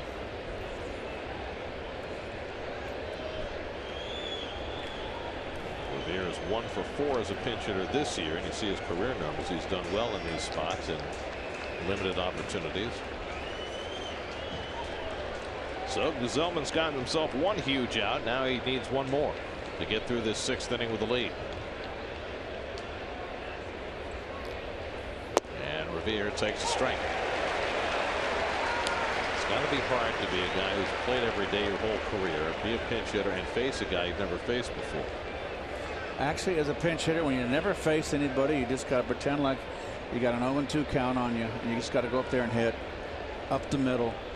Right now, a base hit puts him ahead. You're not trying to hit a home run. You're trying to get a bullet somewhere, hit it where it's pitched. Rendon led off the inning with a double. He's at 3rd. Ramos walked. He's at 2nd with 2 out. And Revere slaps 1 foul, and it's 0-2. Gsellman is fearless. Really like his heart.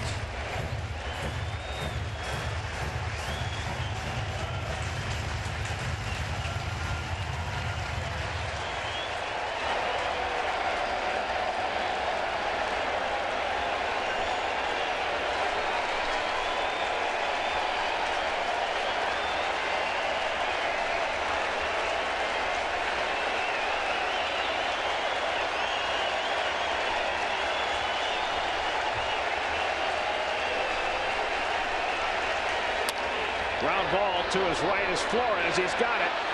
Side retired. What a job by Robert Gsellman. 1st and 2nd and nobody out, and the Nationals do not score.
their final opening day roster. Get a complete breakdown of who made the cut on the jetsblog.com, part of the SNY.TV blog network. Here's your Mets box score, brought to you by Fidelis Care. Curtis Granderson, a bases loaded 2-out hit in the third inning, played in the only 2 runs for the Mets tonight, and so far that's been enough for Robert Gazelman, who did an outstanding job getting through trouble in that 6th inning. He's gotten out of a few jams in this game. The first inning, bases loaded jam, got out with only 1 run. 36-year-old Matt Belisle is on to pitch for the Nats in the 6th. Outstanding work. That's something to smile about, feel good about. Flores flies one to right, and in comes Harper, and that's the first out of the bottom of the 6th. Oh, there's the numbers for Belisle. Came up with Cincinnati. A lot of his career in Colorado, St. Louis last year. I think he's had a really nice career. Good relief pitcher. Especially when you factor in the Colorado part of it. He had some really good years coming out of the bullpen for the Rockies. One year he threw 80 games for Colorado. Here's Conforto, who's doubled and walked tonight in his 2nd start back from the minor leagues.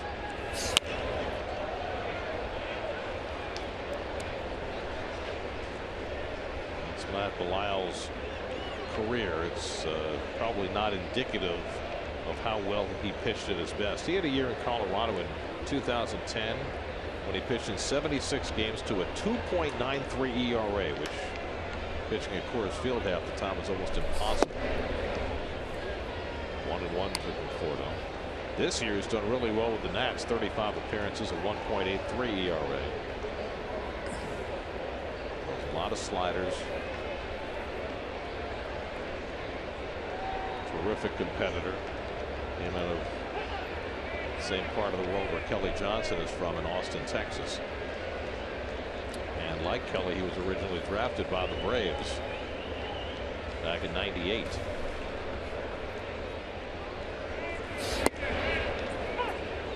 And he gets ahead on Conforto 1-2.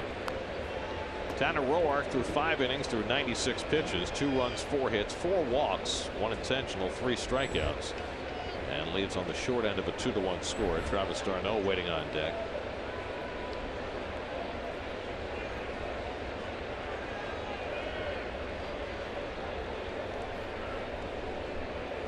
Lyle was on the free agent shelf for a long time this winter. Didn't sign with the Nats till right on the cusp of spring training.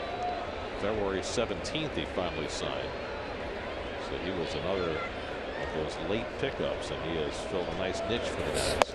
Backdoor slider gets him looking, and Conforto is out. 2 away. Well, the backdoor slider starts around 3 inches outside and breaks in late on the corner. It's a good pitch. A hitter has a tendency to quit on it. I've been struck out on a few of those over my career. It's hard to believe. Looking. Here's d'Arnaud, who's hit the ball hard twice, but 0 for 2, lined out to right, and then Rendon made a beautiful backhand play and threw him out in the 4th.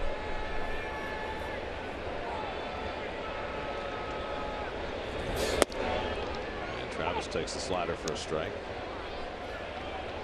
The Nationals bullpen has been spectacular this last week, as Jim Henderson and Josh Smoker are both still up. Last 4 games, the Nationals bullpen has thrown 9 scoreless innings, allowing 1 hit. Last night, 3 innings, 1 hit. And that was a bloop by De Aza that probably should have been caught against Mark Melancon.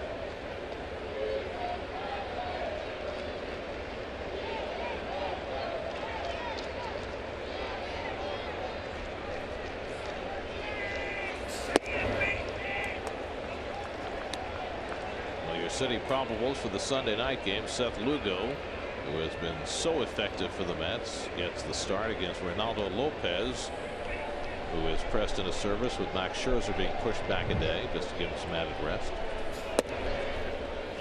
We'll take that trade off.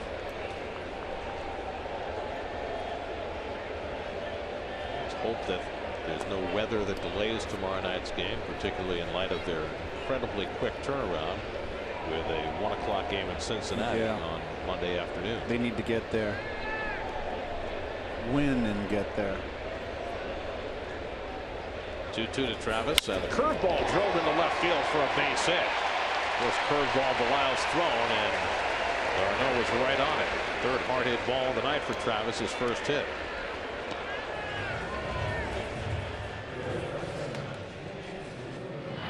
Hanger. Quick inside.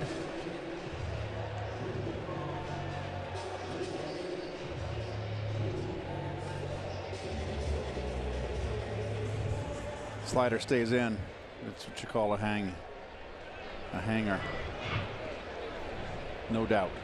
So the Mets have their 5th hit of the night, and now James Loney, who's 0 for 2, rounded out and popped up. Kelly Johnson's out on deck to pinch hit. Loney fouls one into the dirt, 0-1. Here's Kelly.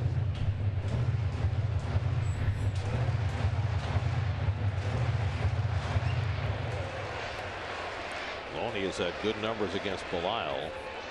5 for 11 in his career. Darno at first and 2 out. Fastball away. 1-1.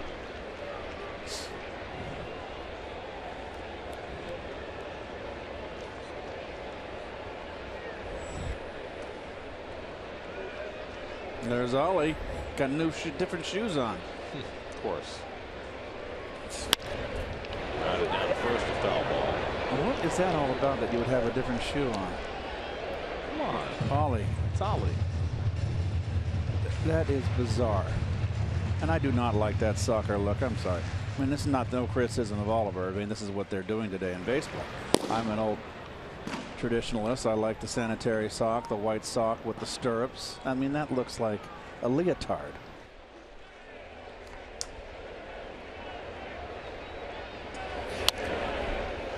I don't even know what to say to that. Don't have to say anything.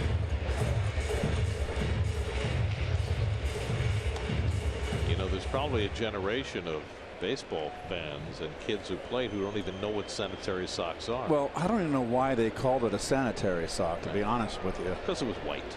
It was a white sock, and it's very thin, and it would come up above your knees.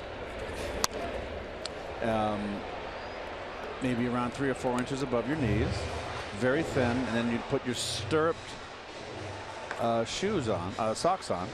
Your team's, that's not the leotard, and much better look. Come on, soccer's soccer. Baseball's baseball. Evolution, my friend. I know. It's okay. I'll be dead soon. That's drilled down the right field line by Loney. Darno around second on his way to third. Harper plays the carom. Darno being waved home. The throw to the plate is way offline as Darno scores on the double. Loses the helmet. I don't know what Harper's thinking. If he wants to show off his arm.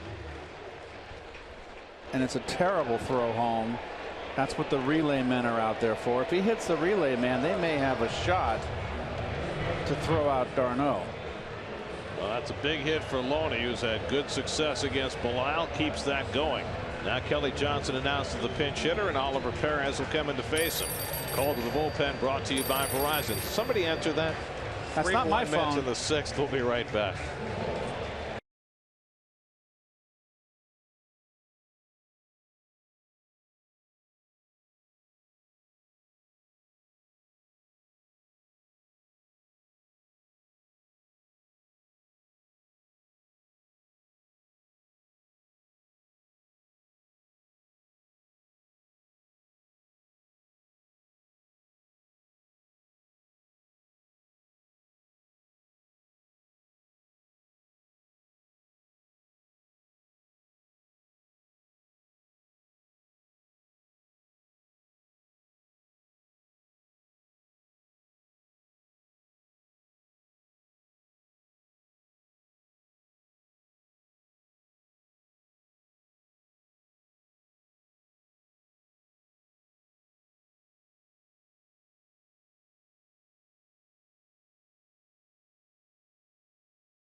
Oliver Perez in for the second straight night. Brought in to face Kelly Johnson with Loney at second and 2 out.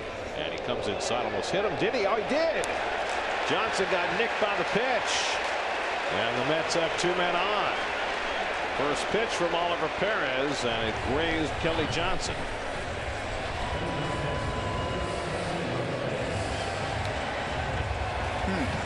Maybe.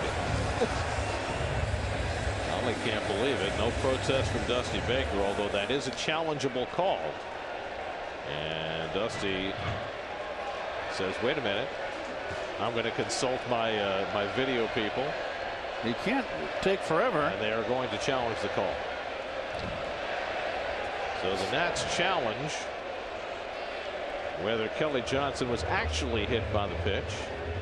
And I'm not sure why Dusty needs to come out and talk to Aaron Cooper about it. It is a reviewable play. There we go. They will review it. We've been very lucky of late. And here's watch this. That we haven't had a lot of challenges of late. I mean, it's got to be conclusive, right, Garrow? I don't know how you conclude. I mean, it didn't look like it hit him, but can you say definitively it didn't? I mean, Kelly immediately motioned to Cooper that he'd been hit, and Cooper bought it. Play under review brought to you by Mazda. Driving matters. It certainly didn't look at any of the angles that we saw as though he was hit. Did it look like that to you? It's just, I mean, if it's conclusive, I don't know how you're going to overturn it. I don't think it's conclusive.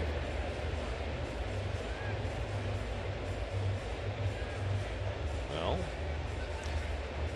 apparently the decision has been made, and they're going to say he was hit. So they are not overturning the call. The Nats lose the challenge.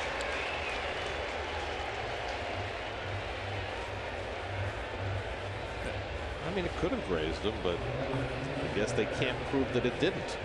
The pitching change, which I agree. Reyes too much of a good hitter on the right side of late. So Ollie throws one pitch, hits Johnson. He'll exit, and they'll bring in the right-hander to face Reyes. 3-1 Mets in the 6th, looking for more. We'll be right back to Citi Field.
GMC. Mets and Nats tomorrow night on ESPN. Then it's off to Cincinnati for the start of a 9-game road trip. 3 in Cincinnati, 3 in Atlanta, 3 in Washington on the upcoming road trip, second to last road trip of the year. Blake Trinan in to pitch. And yes, the hard sinker baller, sinker slider, gets a little in trouble with the walks. You see 27 out of 55. And Gary, when you're in Cincinnati the first 2 games, I'll be watching. Very much part of the team effort. You are a team player.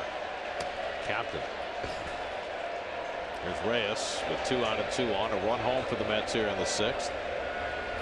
And Reyes hits one right back to Trinan, who's able to reach down and grab it and make the play to retire the side. Mets get a run though on the Loney RBI double and lead 3-1 as they go to the bullpen for the 7th.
Tim Henderson comes in to pitch here, protecting a 3-1 lead in the top of the 7th inning. Monday on Mets Insider, New York has always been known for its passionate fan base. Hear from some first-year Met players about how they deal with the pressure and high expectations. I know all about that come with wearing a Met uniform on Mets Insider, presented by WB Mason, Monday at 4:30 p.m. only on your favorite station, SNY. Henderson will face the top of the Nationals batting order in the 7th. Mets with a 3-1 lead. Trey Turner 0 for 3 tonight. And Turner sucks one to deep left field. Back goes Cespedes onto the warning track, right at the wall to make the catch. Turner almost greeted Henderson in rather rude fashion, but the ballpark just big enough to hold it. Got under it away a little bit too much. That ball was skied.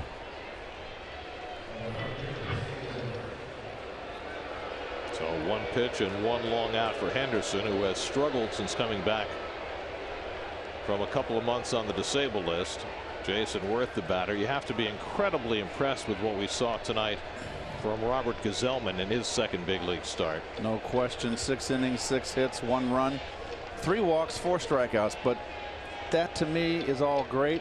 It's how he pitched out of jams. And he had a few of them he had to pitch out of, and he did. Bases loaded in the 1st inning. Got out of it with just 1 run scoring. First 2 men on got on in the 4th. He got through it. First 2 men on got on in the 6th, and he got through it. So all to his credit. 2-0 to Worth, who's 1 for 3, singled and scored the only Nats run back in the 1st inning. Josh Smoker stays busy in the bullpen, and Addison Reed gets up. Early call for Reed in the 7th inning. Don't often see that, but this is one that Terry does not want to let get away. Well, the Cardinals, the hard cards, have lost.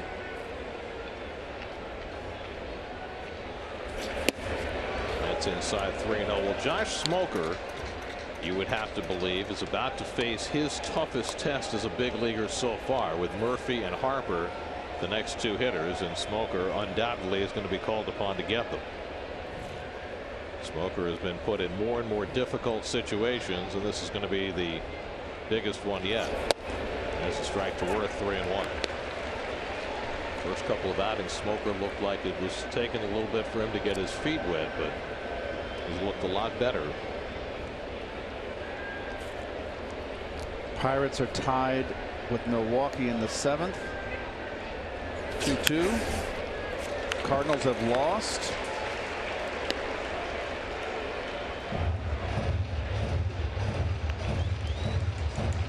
There's a Cadillac drive around the majors. Madison Bumgarner outpitched Jake Arrieta this afternoon as the Giants beat the Cubs 3-2. Cardinal bullpen got tagged late in that game, and the Reds beat the Cards for the second straight day. Andrew McCutchen tying up that game against Milwaukee with a home run. Worth lines one into center field, and he's got a base hit. So that'll get Murphy to the plate as the tying run. And here comes Terry Collins, and he's going to bring in his left-hander Smoker.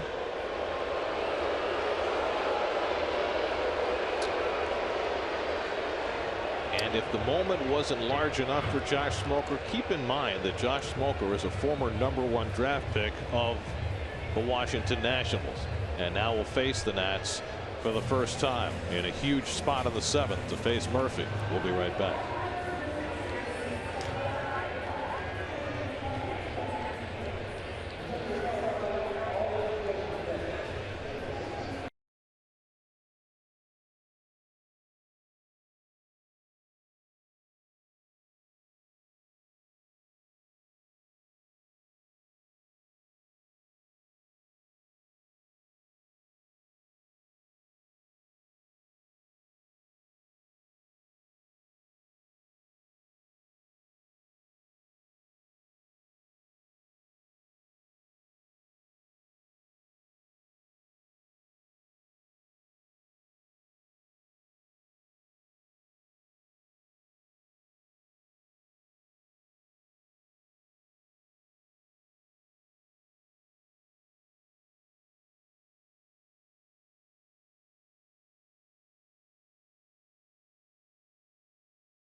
Has scalded his old team so far this year, and he has done it with hits. He's done it with home runs.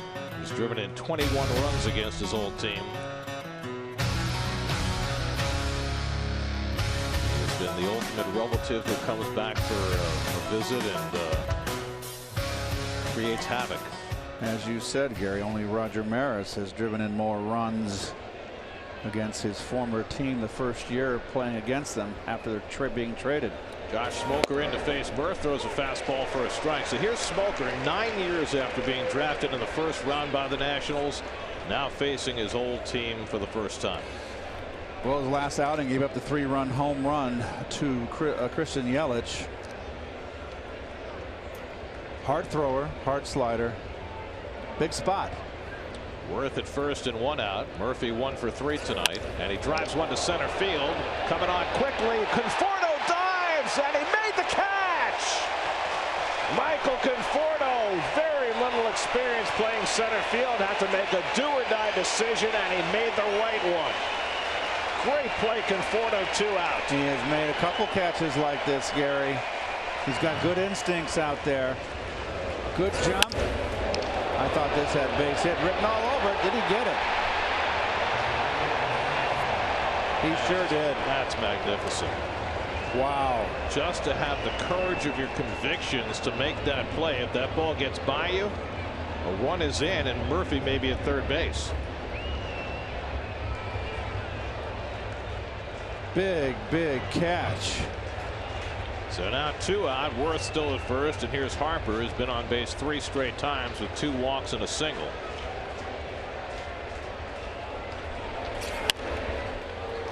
And Smoker again, terrific play made behind him.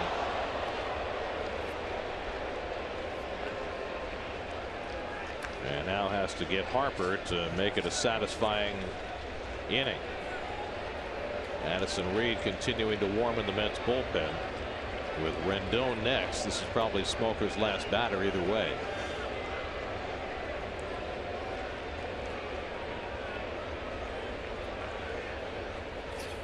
And Harper foul tips this 97-mile-an-hour fastball on 0-2.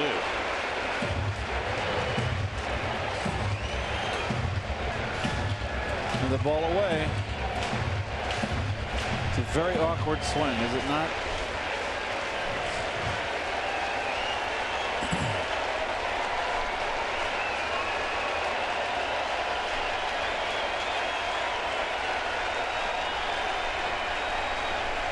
Two from Smoker. Just missed.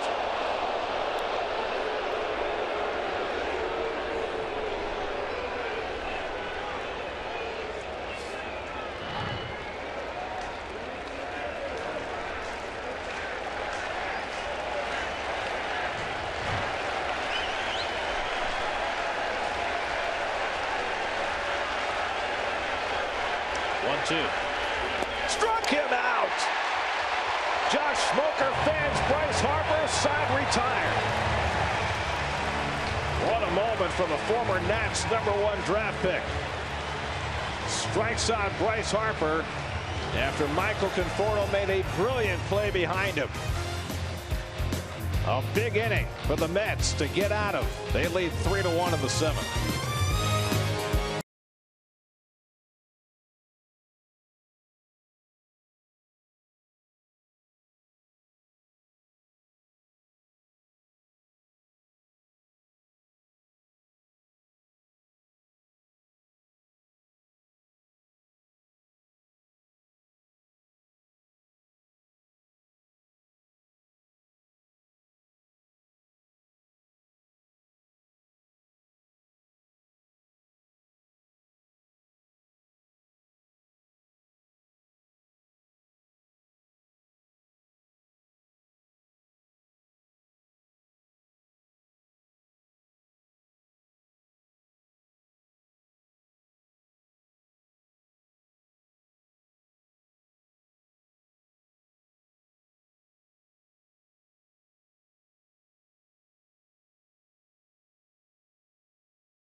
Asdrubal Cabrera leads off the last of the 7th against Blake Trinan and takes the pitch high for ball 1.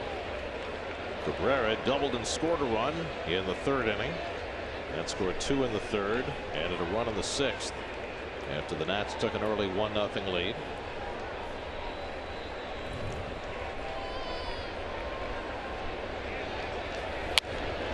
Trinan came on to get the final out in the 6th inning. Retired Reyes with 2 on. It's tonight's starters brought to you by People's United Bank. Robert Gsellman's 2nd big league start, a chance for his 2nd big league win. Tanner Roark was okay, but not as good as Gsellman. Cespedes and Granderson to follow Cabrera here in the 7th. When Michael Conforto came in after making that brilliant catch, he was greeted with high fives and hugs galore. Well, that's from his outfield coach right there, Mr. Goodwood. Nice play. I mean, he's only played a half dozen games in the big leagues and about the same in the minor leagues in center field. Really, his entire life, he was never a center fielder.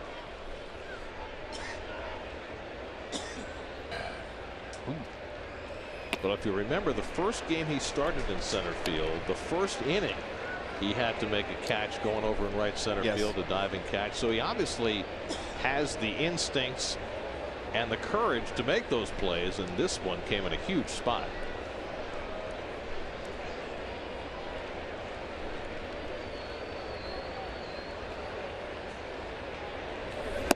Cabrera goes down on strikes. So Trinan has his first strikeout, 1 out in the home 7th. SNY Super Slow Motion is brought to you by your Mercedes-Benz Tri-State dealers. Mercedes-Benz, the best or nothing. Now Cespedes, who had an infield hit his last time up, a topper toward third base. He's also drawn an intentional walk and grounded out, 1 for 2 tonight. The Nationals 1 run, 7 hits. The Mets 3 runs and 6 hits.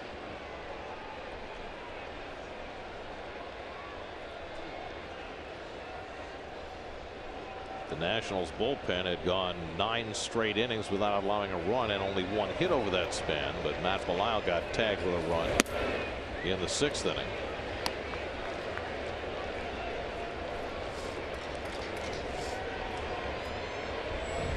Sean Burnett up in the Nats bullpen. Big homecoming for him back in a Washington uniform.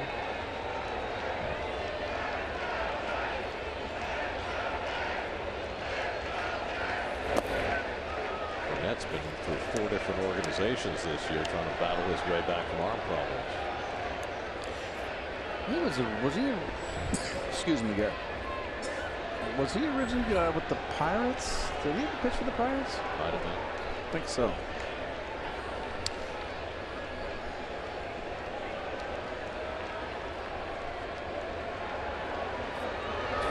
Cespedes tops one foul. 1-2. 2-1.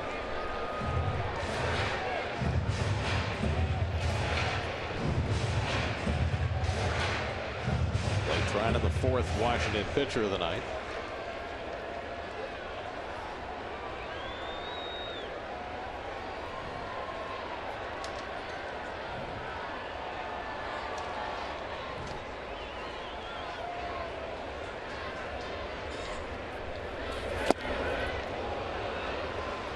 Away, 2-2. Cespedes is a little bit having some trouble right now on that ball away, the fastball away.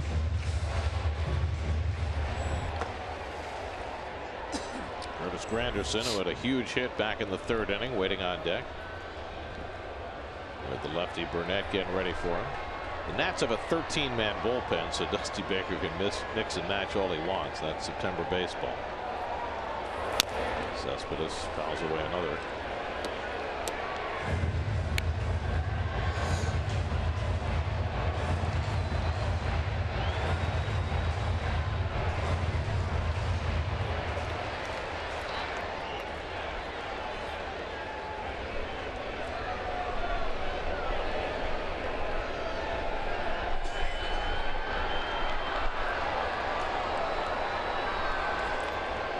Two coming.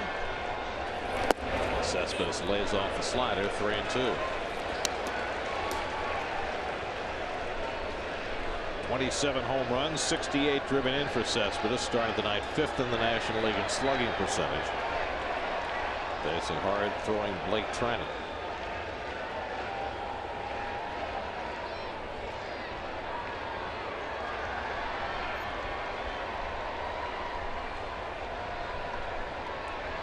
3-2. Cespedes grounds one to short.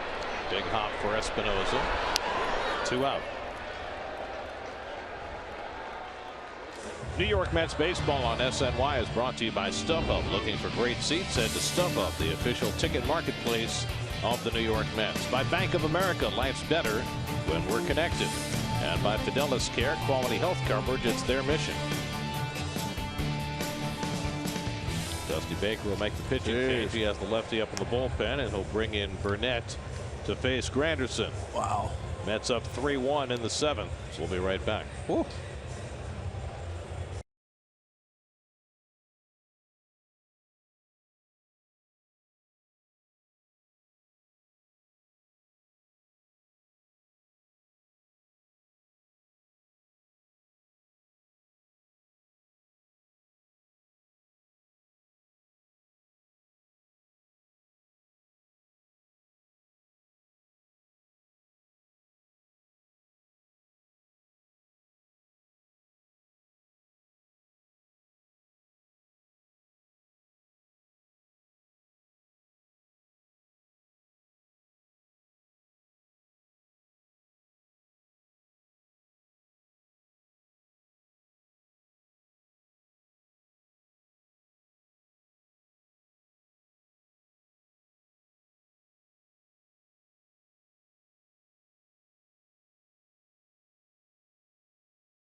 To the major leagues for veteran left-hander Sean Burnett. Well, he missed all of last year with Tommy John surgery in 2014. Dr. James Andrews, of course, performed that. He usually does. He's had other issues, surgeries prior. He's been a reclamation project. He had flexor tendon surgery in 2013 after throwing only 13 games, and then in 2014 only 3 games after he returned from that surgery before he had Tommy John. So he has not pitched in the big league since May of 2014. Comes in to face Curtis Granderson, who had a huge hit in the 3rd inning. Oh, that was a first pitch slider. Mets down 1-0 in the bottom of the 3rd. That came off of Tanner Roark. 0 for 22 that Curtis broke with runners in scoring position.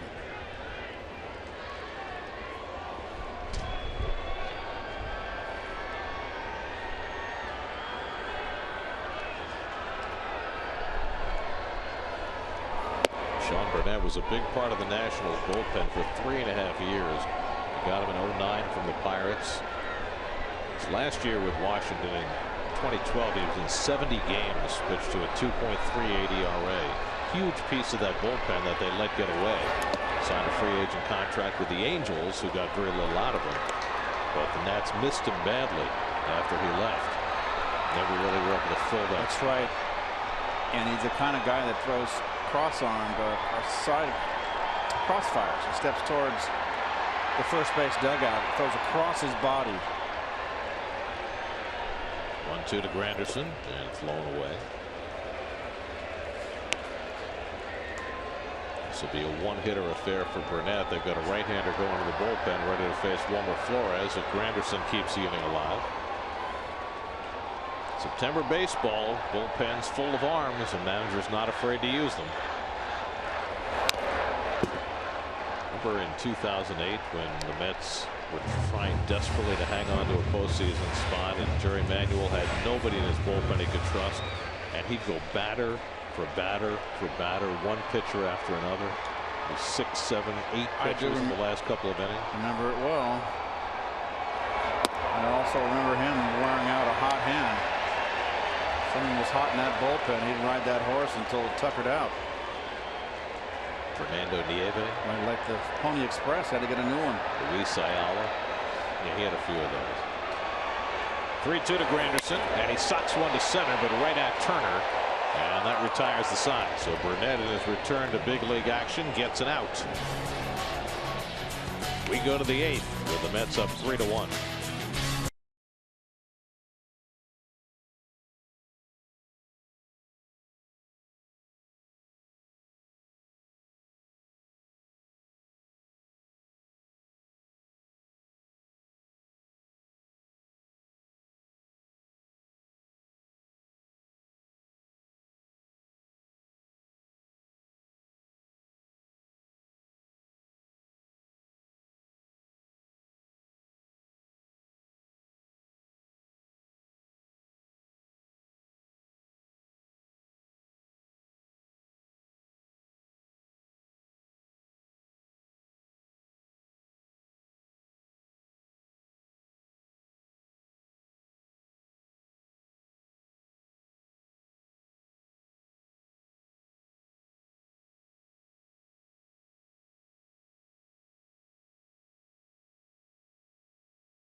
Gesellman, making his second major league start, asked to do heavy duty against the Washington Nationals.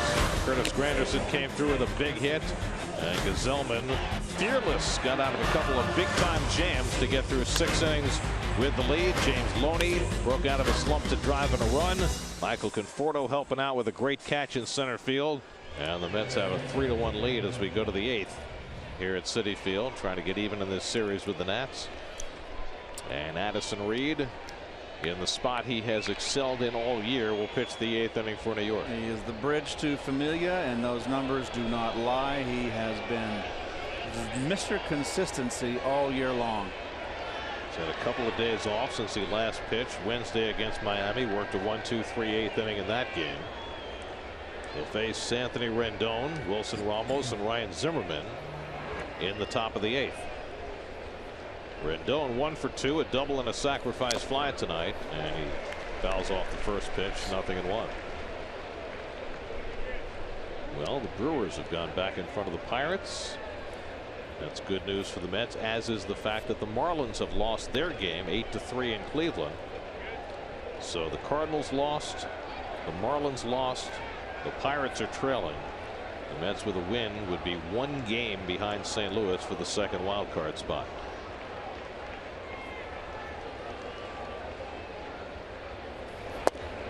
Rendon takes fastball off the plate, 1-1. Jim Henderson and Josh Smoker combined to get the Mets through the 7th, not without a little agita. Trey Turner hit one to the fence and left that was caught.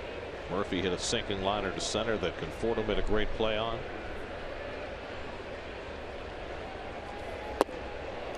Slider off the plate to Rendon, 2-1. Reed went through a little bit of a bobble over the last couple of weeks, but he's gotten a little more rest lately, and that seems to have done the trick. He and Familia were so heavily used for the longest time.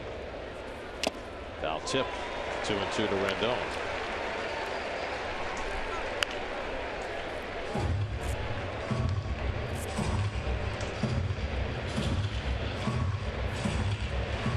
Rendon 0 for 7 in his career against Addison Reed.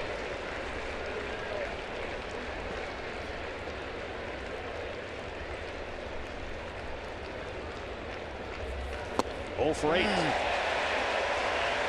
out.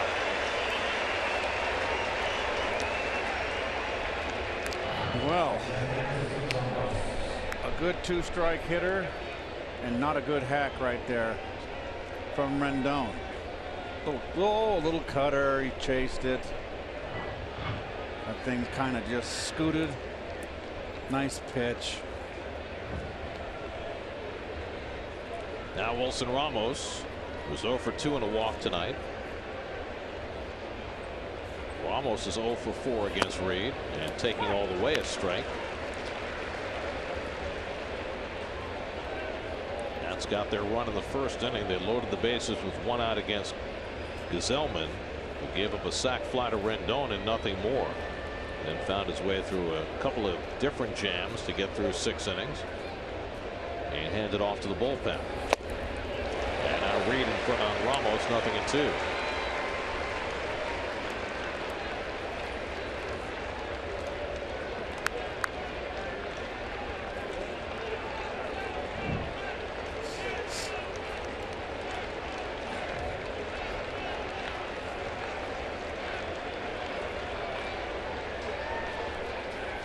Mm.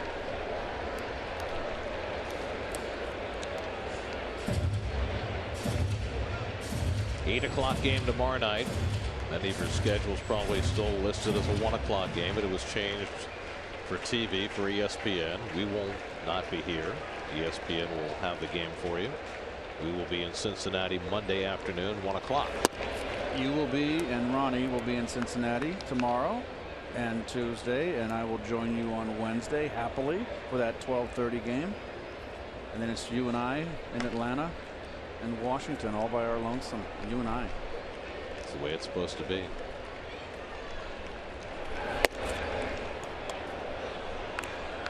After tonight, only 26 games will remain in the regular season. The Mets will have only 1 more homestand after tomorrow's game is complete. It's kind of amazing. 2-2 to Ramos. Grounded to the left side, deep in the hole. Cabrera with the jump throw to first, and it's in time and on target. 2 outs. Well, with Ramos running, he had enough time to get it there. And accurately on 1 hop to Loney for the 2nd out. Well, Ramos is shades of the former catching great from Cincinnati, Ernie Lombardi. He's not beating anything out. Ernie Lombardi was a 2-time batting champion who couldn't run a lick. They used to play Ernie Lombardi in the outfield, grass. Before Joe Mauer came along, I think Lombardi was the last catcher to win a batting title. And then Mauer did it and Posey did it. Here's Ryan Zimmerman, who's 2 for 3. And that's foul back. Zimmerman with a pair of opposite field hits tonight.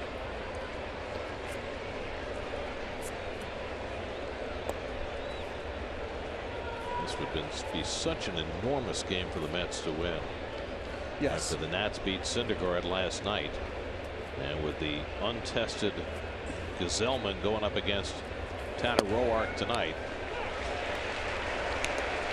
this would be huge, especially with everybody else in that wild card race seemingly losing every day.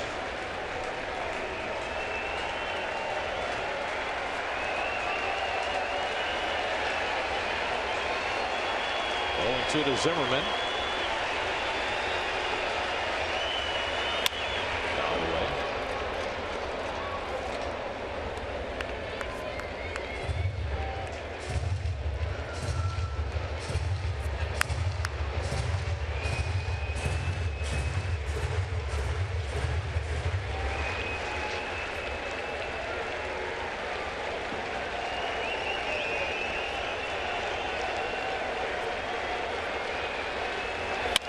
Grounded down to third. Nice big hop for Reyes. Side retired. Addison Reed gets him out 1-2-3 in the top of the 8th. And that slow gunslinger walk as Reed. Another job well done. Way to go, Duke.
With a 3-1 lead. Rafael Martin is on to pitch for the Nats. Wilmer Flores leads off and nubs one foul. Oh, you want a souvenir? I do. Oh, right in the drink.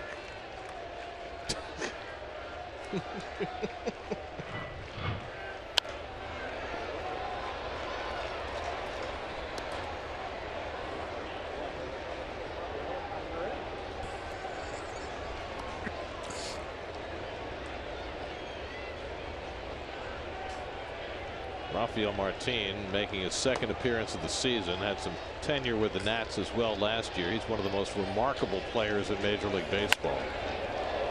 32 years old, came out of high school in California and went to work in construction. Never had any expectations of being a professional baseball player. Finally, he went to work in the Mexican League, and the Nationals discovered him there, and he came up last year as a 31-year-old rookie.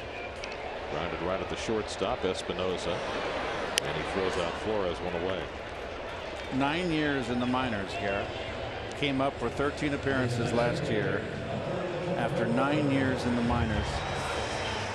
Dusty Baker's on his way to the mound with Conforto coming up. We'll get another pitching change. Well, he's got 13 relievers. He appears destined to use all of them tonight as the baseball remains in the beer. Good for the concessions. Might go viral. Who's earning them?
Monday afternoon from Cincinnati, Bartolo Colon opens the series against the Reds. Our coverage begins at 12:30 Monday afternoon right here on SNY. Matt Grace will be the 7th Washington pitcher of the night. 6 years in the minors. Came up last year, 26 appearances. Hard sinker, heavy fastball, it says, Gary. Slider repertoire, induces a ground ball at a rate of 59%. Comes in to face Michael Conforto with one out. Conforto has contributed a double and a walk tonight, but probably his biggest contribution was the catch he made in center field to rob Daniel Murphy in the 7th inning.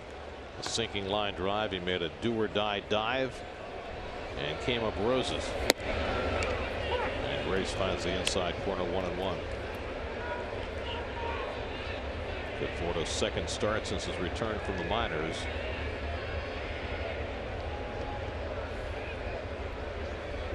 And now facing the lefty, and he hits one toward left, and right there is Worth to steady and make the catch. 2 out. Well, the Nats have used 7 pitchers. Theirs are the first 6. Kind of roaring through 96 pitches, and everybody else has gotten a smattering of work since. Oh, we're actually going to have a lefty face a right-hander. Well, there is a right-hander up in the bullpen, so Dusty Baker has that option, but he's going to stay with Grace. Well, I guess he figures the the heavy sinker that Grace throws that induces 59% ground balls is a tough not an easy chance to go deep here. Darno's hit the ball hard 3 times tonight. He's 1 for 3. And he takes outside. Matt Grace was on the same UCLA pitching staff as the Mets' Eric Goodell. They came out the same year in 2010. Jeurys Familia again ready to try for his 45th save. Looking to extend his club record. 2-0 to Darno.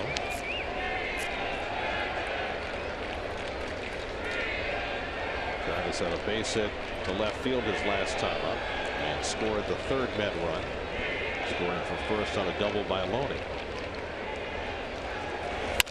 And Travis grounds this one down to Rendon.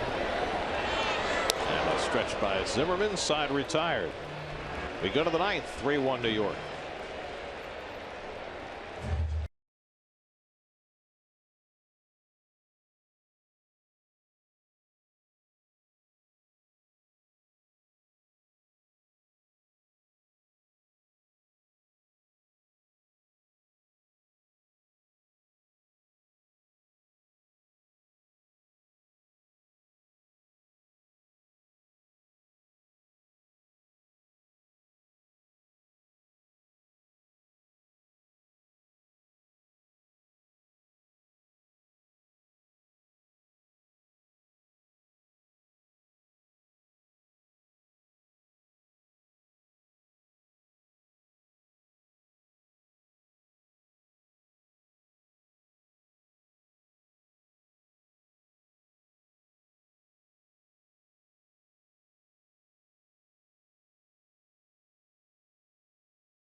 Is brought to you by your Mercedes-Benz Tri-State dealers. Mercedes-Benz, the best or nothing. Nice. Every Hernandez can do that. Absolutely. Very talented. Jeurys Familia set a club record with his 44th save against the Marlins on Wednesday night. He goes for number 45 tonight. And wouldn't it be a nice victory for the Mets? It looks like everybody's going to go downtown to Chinatown in this wild card. Alejandro De Aza into play center field. He'll bat 9th. Familia hits in the 6th hole. Mets could close to a game behind the hard-hitting Cards, who aren't hitting. Danny Espinosa will lead off against Familia in the top of the 9th. Espinosa's been up 3 times, struck out all 3, most significantly in the 6th inning. The Nats had 2nd and 3rd and 1 out in a 1-run game. And Robert Gazelman struck out Espinosa for the 3rd time, the biggest out he got all night. Big game, big 9th inning. And Espinosa takes a strike. Going up tonight on Geico Sports Night after the post game. Cut day for the Jets and Giants. Trades as well. College football, baseball, tennis. Lots to talk about. Geico Sports Night tonight after the post game. Glenn Robinson out on deck to pinch hit for the Nats with the pitcher spot due up next, and then Trey Turner.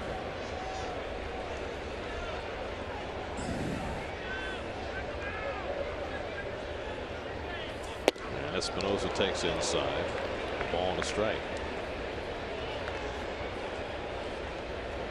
Familia had 43 saves last year, same as Armando Benitez had in his best season. Surpassed that mark with his 44th. He could well have himself 50 by the time the year's over. It would be quite an accomplishment.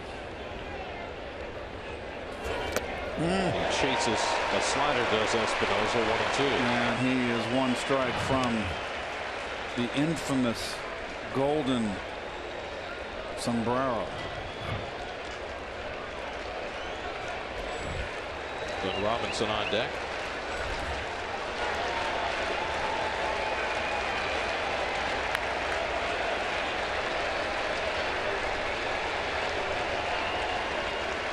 One and two. And Espinosa drives one down the right field side. That'll go foul.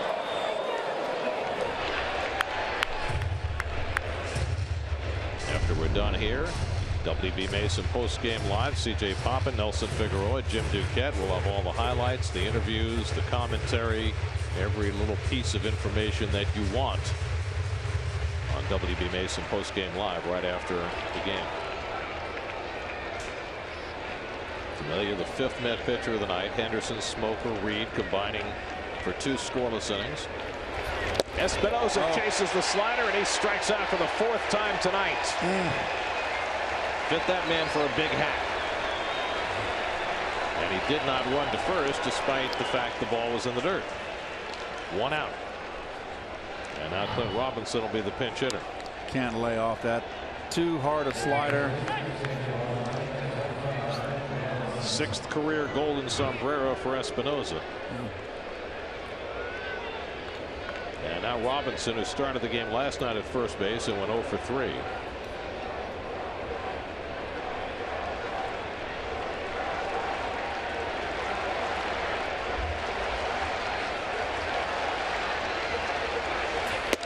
And he takes a fastball strike.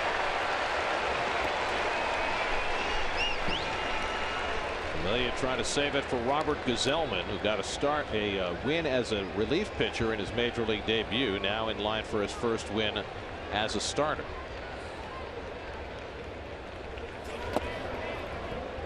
1-1 to Robinson.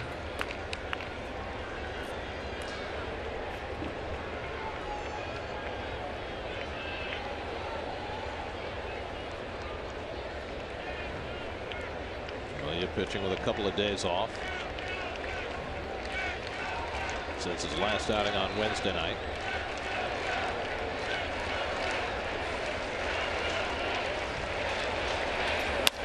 Hit to shortstop, right at Cabrera. 2 out.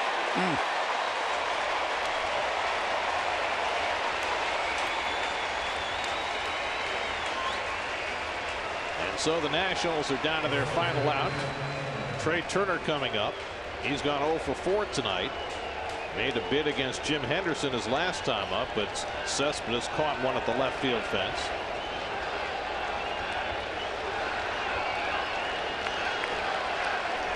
Turner has reached base in 21 straight games coming into the night. That's in jeopardy.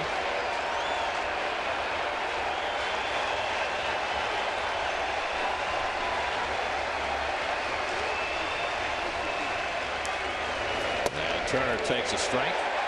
So all 3 hitters in the inning have taken a first pitch strike from Familia.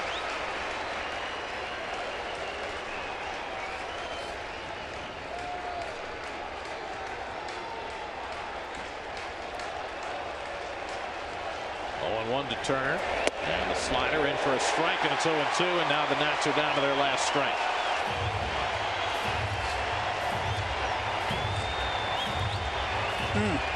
Nice game.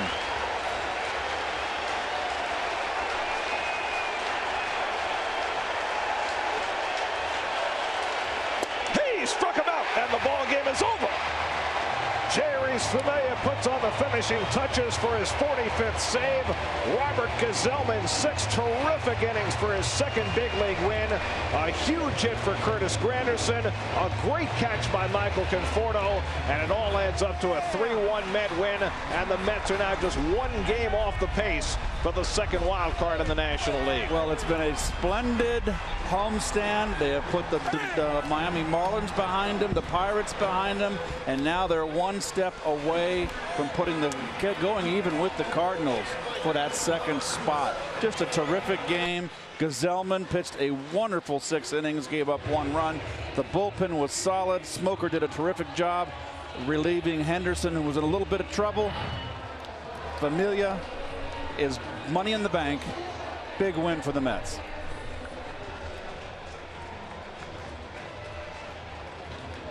Well, there it is. Hard sinker. And you see the reaction of the crowd as the Mets on fireworks night get the fireworks of Familia to light up the sky.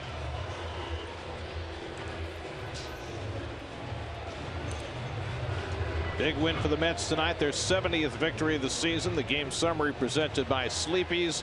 Granderson had been hitless in 22 straight at bats with runners in scoring position, but his bases loaded hit in the third put the Mets in front to stay.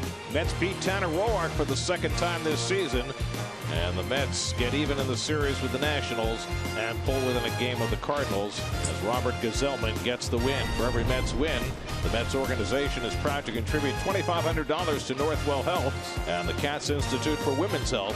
For more information, visit northwellhealth.com/KIWH. This win brings the total contribution so far this season to $175,000. New York Mets baseball on SNY is brought to you by GMC. We are professional grade. By Bob's Discount Furniture. Shop in store or online at mybobs.com. By Optimum, presenting Mets games in crystal clear HD. By Geico, over 75 years of savings and service. And by the all-new 2017 Hyundai Elantra. It's not just new, it's better. Mets will play the rubber game with the Nationals tomorrow night on ESPN after the Mets win this one 3-1. We're back with you on Monday afternoon from Cincinnati for our total Cologne against the rookie Robert Stevenson. Our coverage begins on SNY Monday at 12:30 p.m. Big win for the Mets tonight as they beat the Nationals 3-1 to get even in the series and get within a game of the wild card. Now for Keith Hernandez, Steve Gelbs, and our entire SNY crew, I'm Gary Cohen at Citi Field. Time for WB Mason post-game live. CJ, Nelson, and Jim in the studio.